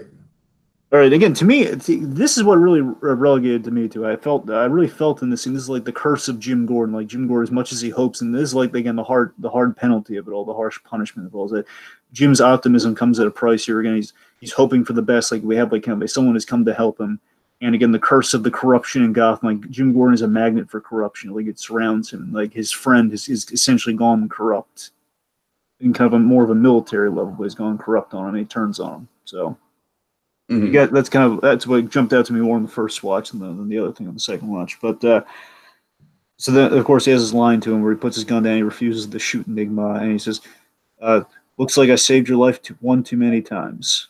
Right. And this bit fascinates me. Eduardo says maybe so, and he lowers his gun. Now I wonder, is that just a moment's hesitation before he shoots Jim, or is he losing, or is he having second thoughts? I mean, basically, is it like hesitation that he doesn't want to take a shot, or is it like giving him last words? Like he says, maybe so, then shoots him. Like, what do you think? I don't know. Dragon, I didn't put that much. All right, anyways, the point is, like, in that moment, though, Jim takes advantage of him, like, lowering the gun for a second. So then he punches. Yeah, I love this. The Jim Gordon solution to everything saves the day yet again. Jim punches him in the face. Yeah. It's I love it's Gordon's go-to solution. It kind of gets the job done, like at least 70% of the time. So Nick, so anyway, this is a great bit here where Eduardo uses Enigma to his advantage. You know the city, Jim Gordon. Find him, then kill him. All right. All right, then we have our big ending. Oh boy, I'm sure some certain people in the comments here are looking forward to this one. Okay, so our big last scene of the episode. Jeremiah's body. Oh man, all right. Oh, I'm not sure how I feel about this. I mean, in some ways it was bound to happen, but in other ways I'm just kind of like, do we get any sort of scientific explanation, Dragon? Any at all? We do, but they did kind of a weird thing in the right, but they do give us an explanation. Well, the It's weird thing in the writing to me was literally the fact that like they mentioned like, oh, you should have worn the vest. Like, okay, there's a vest there. He could have worn it. You're specifically saying that he didn't. Dude gets stabbed in the chest multiple times. I don't know. I'm curious to get your take on this. all right. So here's the thing. So one we see. Okay, so we see. Because obviously it's like, obviously this needed to happen, of course, but I don't know. I don't know. It's a little bit. I wish there was more to it. You know what I mean? So here's the cool thing is one we have this really cool shot of Jeremiah's body, and then we have kind of proto Harley and company coming in. They dig through these bricks and in this tunnel, and presumably it's presumably the tunnel they were digging is like kind of a tunnel system to all these locations in Gotham to navigate through. That's presumably what they're doing here. So presumably it's the same tunnel they were digging when he got stabbed. Mm. So of course we reveal Jeremiah's alive, and he's just like, "Ow!" She's like poking him to wake him up. Oh, the stitch is still hurt, huh? So as he was going through the thing here, so Echo told him to wear. He should have worn the armor. Now, my take on that is that he could have worn like full body armor, which would have protected him, but he needed to make it look real. So she needed her to feel the stab to be convinced that make it look like he was dead and everything. So I got that. My question is just still that doesn't explain how he survived. I get that he needed to be stabbed, but like again, very copious amounts of stab wounds. well, and Tiki, unless they give us a better reveal in the next episode, like getting shown the moment or something, like where it has like fake blood or something. Tiki, in the most part, he did actually get stabbed a couple times. At the very least, he was stabbed once. We know that much. That line implied to me he was stabbed at least legitimately once. And the rest of it was like he had like separated plate body armor sort of thing. Like instead of like a full on, like he wouldn't, instead of all protection, like where he just could have killed her if he wanted to. He needed the fake of death. So I don't know. He's crazy. At the end of the day, it's what it is. He's crazy. He was able to be stabbed and he survived. So, and again, to be fair, first Batman comic, they're kind of referencing with that. He was stabbed and he did survive. So, oh, are they okay? It was many times though, so you're not wrong. But again, I think that unless they, I don't know. I think there's, I don't know. The point if it is pull from the first Batman comic, if that is indeed what they're doing, it's not just a coincidence. Yeah, it's just the multiple times that kind of hurts that a little bit. But the fact of the matter is, he took he's crazy, so he took a risk, but he was somewhat armored up. That's the point. The point is he wasn't full, he wasn't protected, but he was he absorbed most of the stab wounds. That's the idea. Like probably covered his heart at least. That's what I'm saying. He covered the major parts. So he got stabbed. Otherwise, Echo sewed him up. That's probably what happened.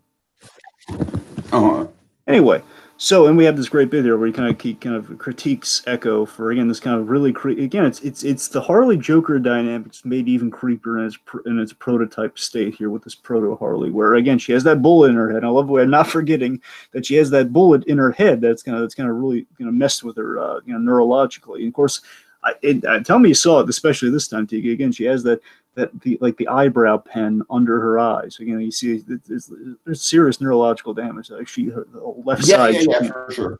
It's like that. It's like that psychological test where you try to draw the clock when you can only draw half of it. It's like one of those things. Anyway, so it's just getting a little sentimental.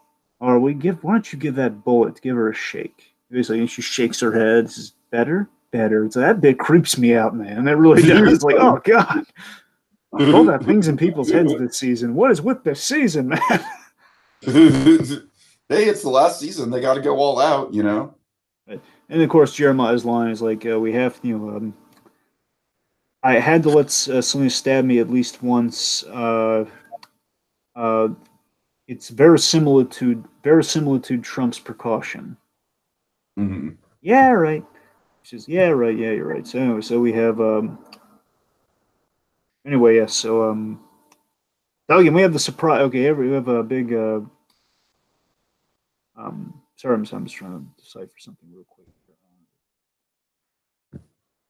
Right, right. So it makes you wonder. It makes you wonder again. So again, so Jeremiah knew Selena was coming. It's the whole plan of it all here is the fact that he wanted kind of the surprise of he'll be coming back from the grave, where people think he's dead. So he's kind of going for. I'm saying the grand plan of why he let himself get stabbed.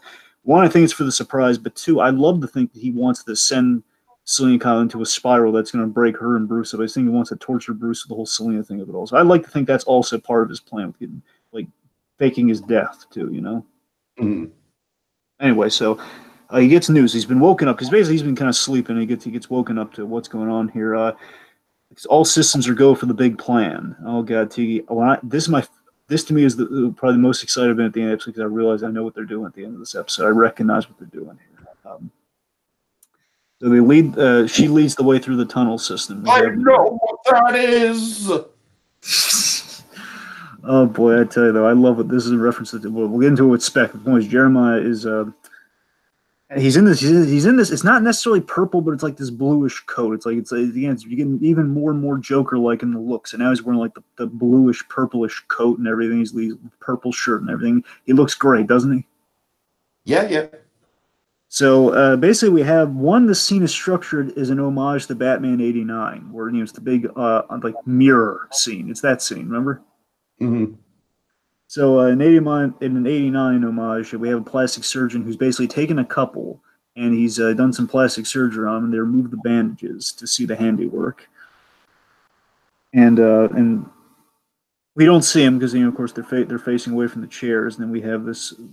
I think this is the first uncontrollable laugh since Jeremiah has become kind of our proto Joker. So I love this. And this guy hasn't laughed a whole lot so far. Because remember, he laughed when he was turned. We had the Killing Joke homage, Yeah. and then he's really just this is the main time he's laughed since then. He looks at these two people. And he kind of laughs uncontrollably as he tries to compose himself, and he just has this beautiful line. He just looks at them in awe. He says, "You look beautiful. I love family reunions, don't you?" And he smiles, and oh my God, yes. Tiki, I'll tease it like this before we get in the spec.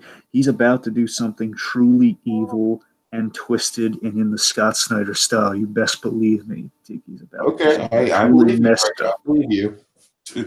So yes, that's the episode. That's where it Like is. Dragon again. This is what I'm talking about when it comes to sort of. Like, I really like this episode. You love the episode. It's like I have no idea what the fuck you're talking about, man.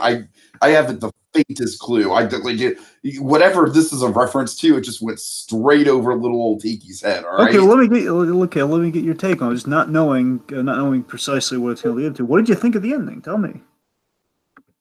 I mean, again, it was fine, but my whole thing, like the whole time it was going on, I was more concentrated on the pseudoscience of how he survived. So I was like, all right, Jeremiah's back. That's mostly what I got out of it. I didn't get the whole like oh my God, like I know exactly where this is going, and it's going to be shocking and horrifying, and this is so cool.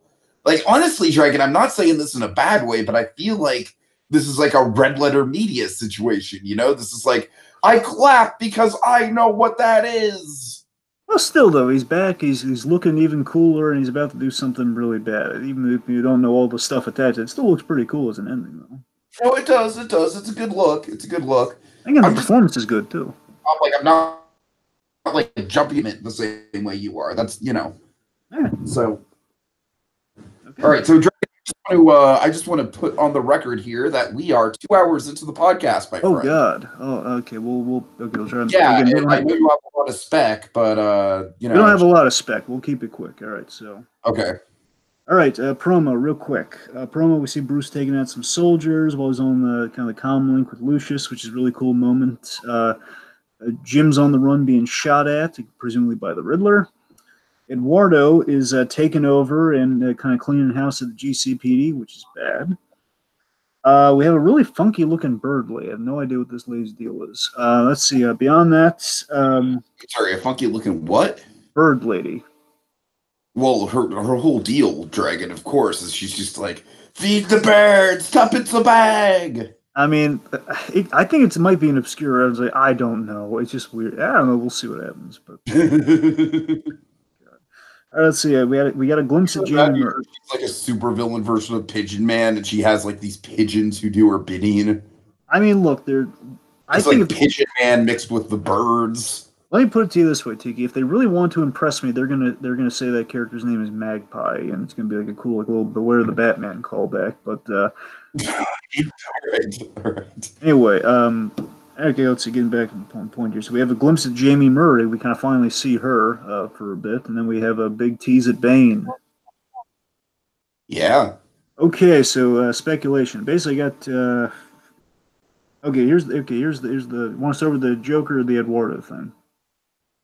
Let's start with Wardo and then build a Joker. Okay, Eduardo. So here's the thing. Here's the main thing I was teasing at the very start of things, Tiki. So here's Okay. what I looked into this afterwards because I was waiting for a name like the last name on Eduardo here because I had a theory.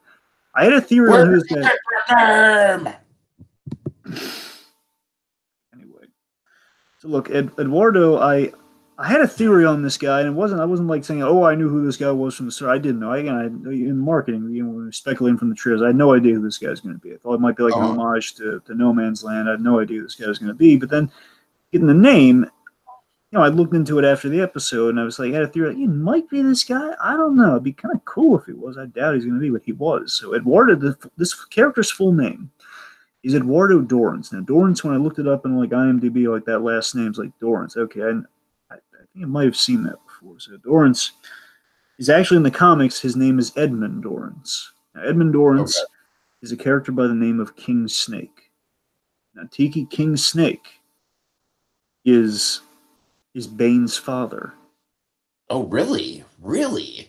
See, basically, Tiki, it's like the age-old riddle. When is Bane not Bane? When he's his father? And that's what they're doing here, Tiki. That's the thing. Basically, how do we get a proto-Bane this season?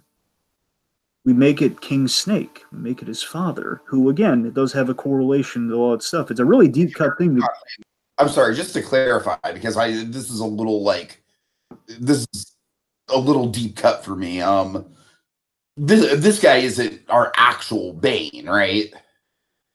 Well, all I can say is it looks like he's going to be, but again, not precise. He's not going to be Bane. He's going to be like kind of Bane is in the character that literally, like, hey, season 5, we're bringing in Bane, and it's this guy. Like, I'm saying the Bane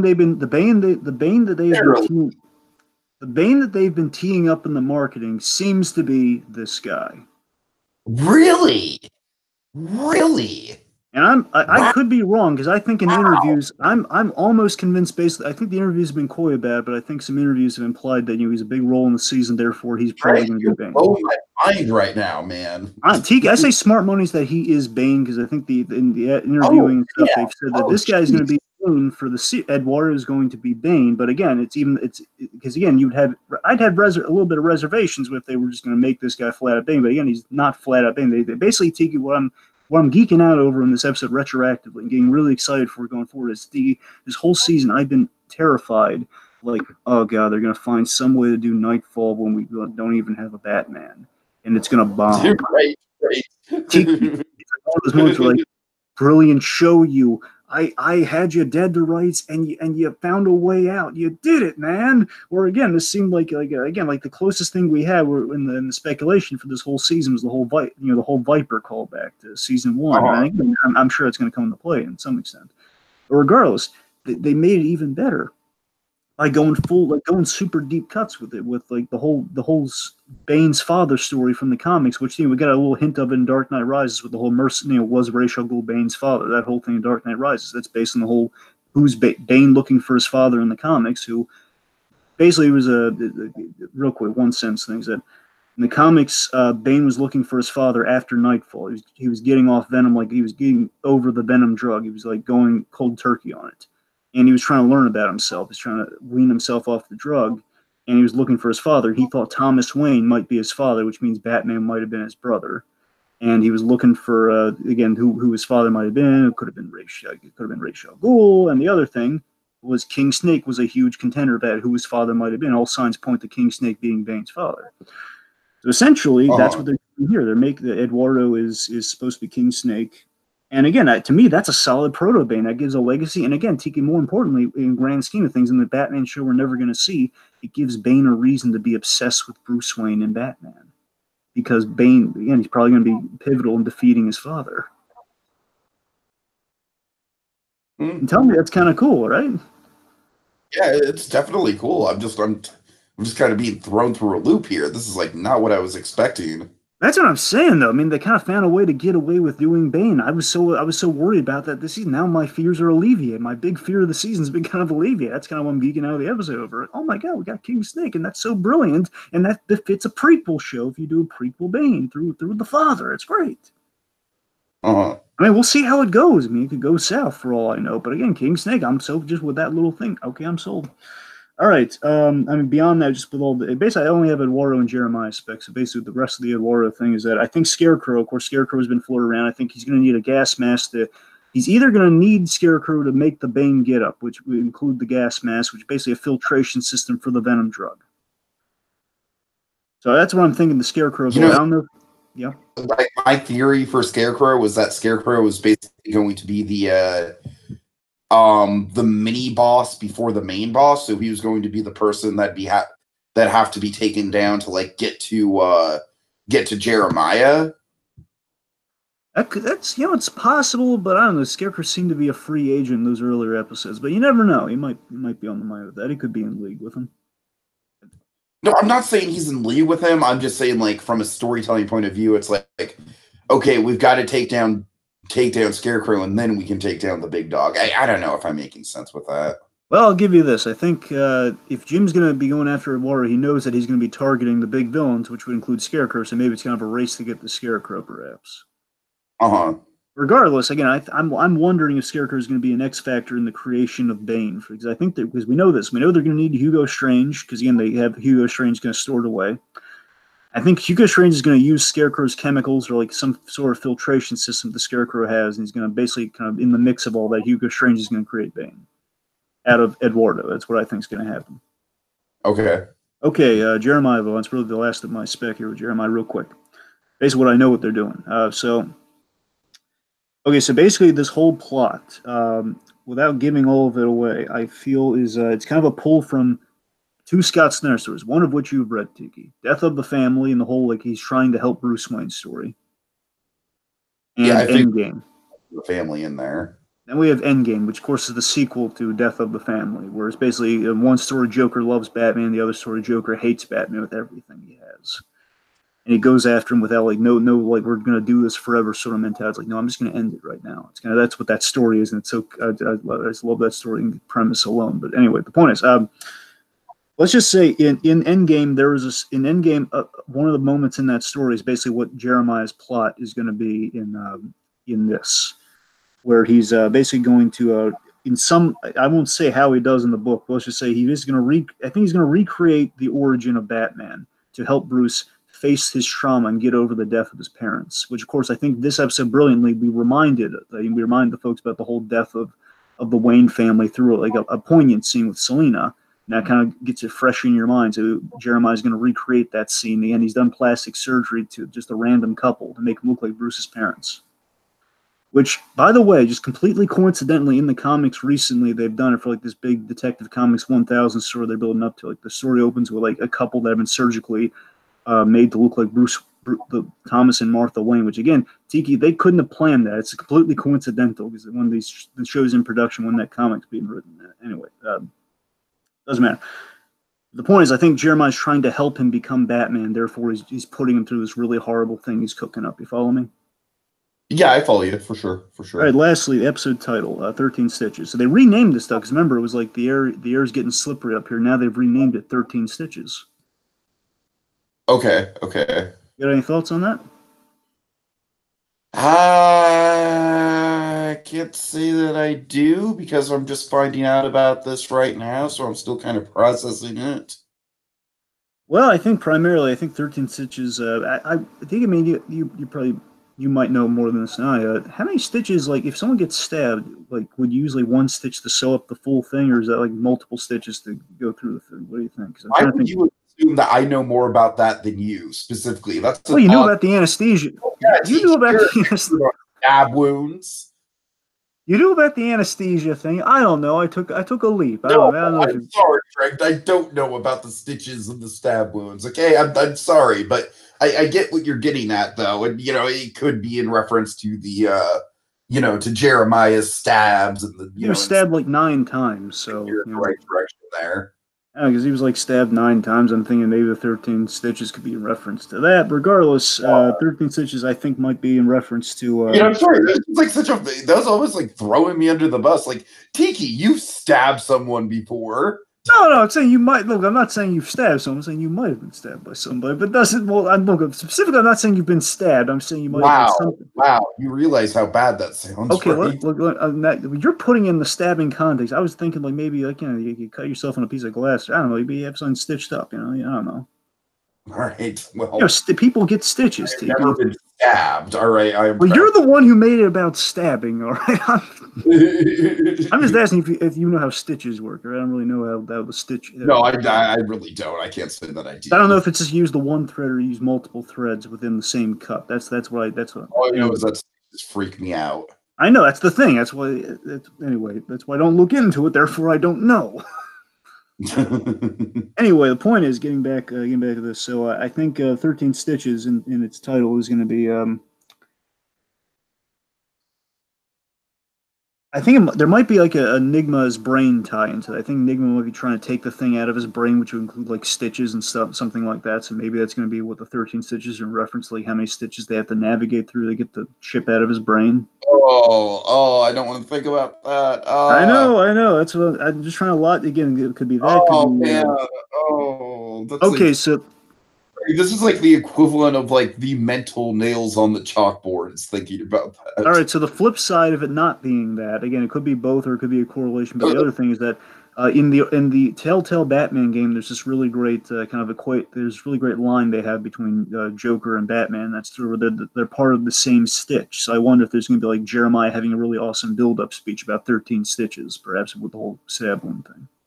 Perhaps. All right, so that's let me check the comments here before we get into the final thoughts. Let me get some Winter Ives good Okay. going on here. Of course, Winter Ives agrees with us with the whole agrees with me with the whole Bruce's parents recreation thing. The whole like they're made to look at Bruce's parents, but obviously they're not the actual parents. I mean, that's all you, man. I know nothing about this. I'm just taking your word for it. Just trust me, it'll be cool. Trust me. Again, in theory, assuming they don't somehow drop the ball on, it'll be cool.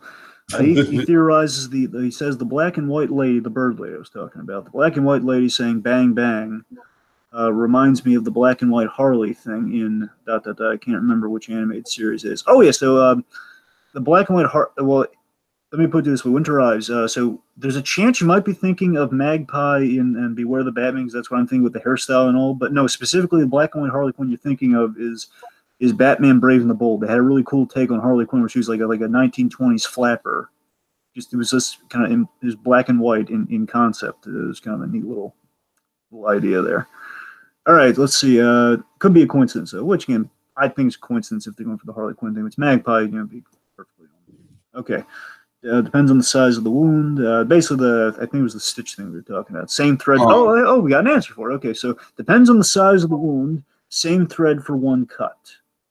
If he's correct, which says again, I think he's agreeing with the. Okay, so anyway, so the point is, I think we got some closure on that. I think that's about all the theories we got going on there. Okay, so Tiki, why don't you start us off? Sorry, really quick. I'm looking at the episode list now, and it looks like we're getting a 1 week hiatus. It looks like the next episode airs on February 14th.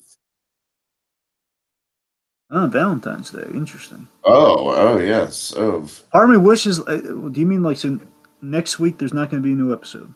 That's what I'm saying. Yes. Oh, man, I wanted Ace Chemicals to be on Valentine's Day. Like, because here's the thing, T. I remember I told you. I know. I agree. That feels like a Valentine's episode. But here's the thing. Remember Death of the Family? Like the big final issue. It's like the cover is like Joker and Batman doing the tango on the front of it. Like Joker doing a tango with Batman's bloody costume.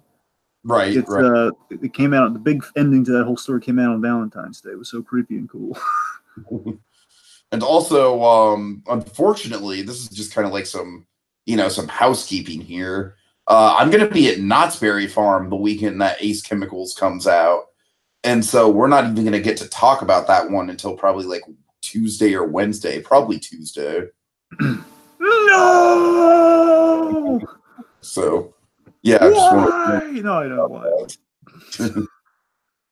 Not Anyways, any episode, but he's chemical. all right, so Dragon, I'll crack out my final thoughts really quick, and then you can get on yours, and then we will get out of here.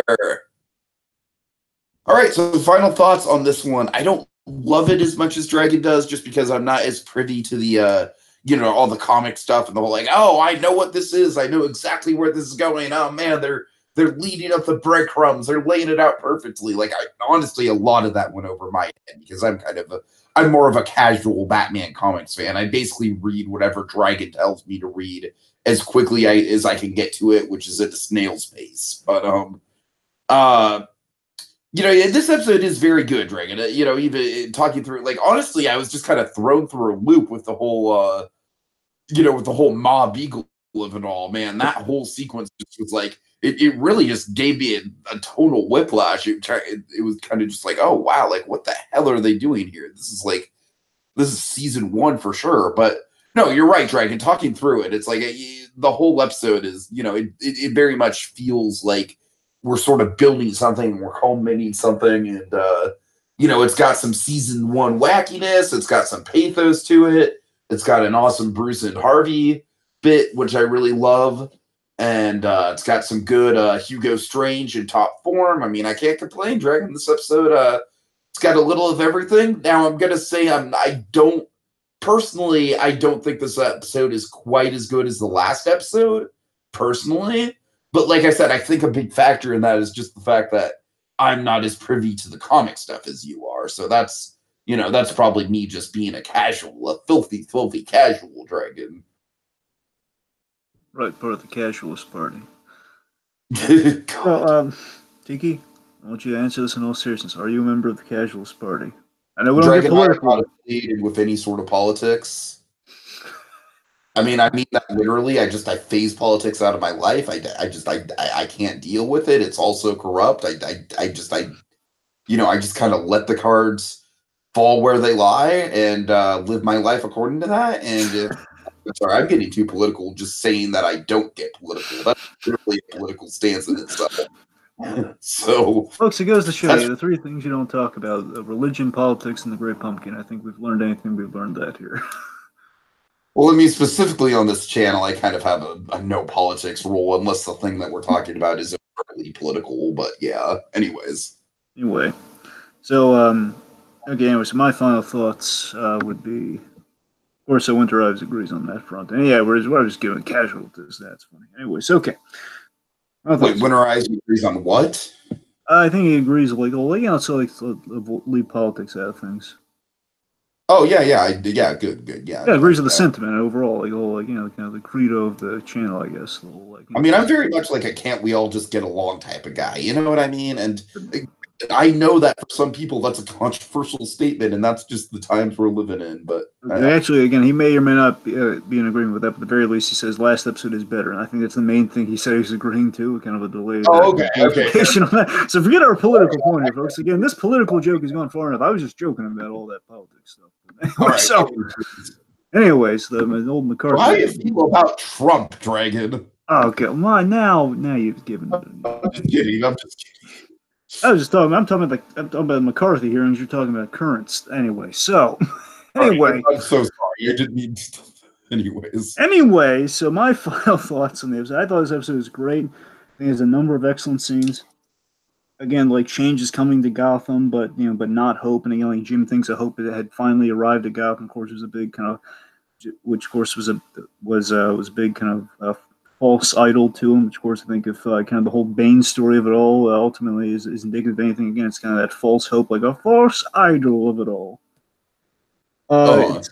Again, I think this is like a glorious setup episode. I think again it's building for all the big stuff to come in like the next episode, but especially Ace Chemicals. I think a lot of setups kind of been put into play here, but again, really good setup. Again, wish the title was a little different, but again, because I remember we had so many theories with Pena, Dura, and none of those theories came true. But I'm not mad about it. I'm just kind of disappointed with the ultimate title choice. I'd say I'm not mad that didn't.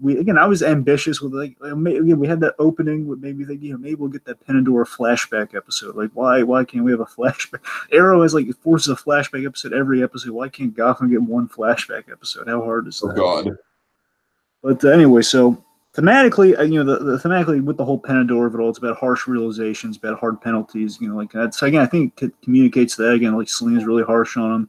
Riddler has kind of a harsh realization about him being a puppet and everything. So again, this episode really does it for me. It really does. Tiki, we might. Never mind, we're all good. All right. But yeah, this episode to me, I got a lot of love for it. I don't know if it's my favorite. Obviously, it's not the. I still love episode 1. Again, I think Ace Chemical is going to be my favorite episode this season, but that's hoping for the best.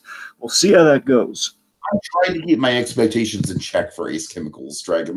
That's my thing. I'm just like, all I know is I'm hoping they only pulled the title the title fraud on this episode. Well, yeah, if there's any episode to avoid that BS, it's that episode. I'm going to be pissed off. God. All right. Okay.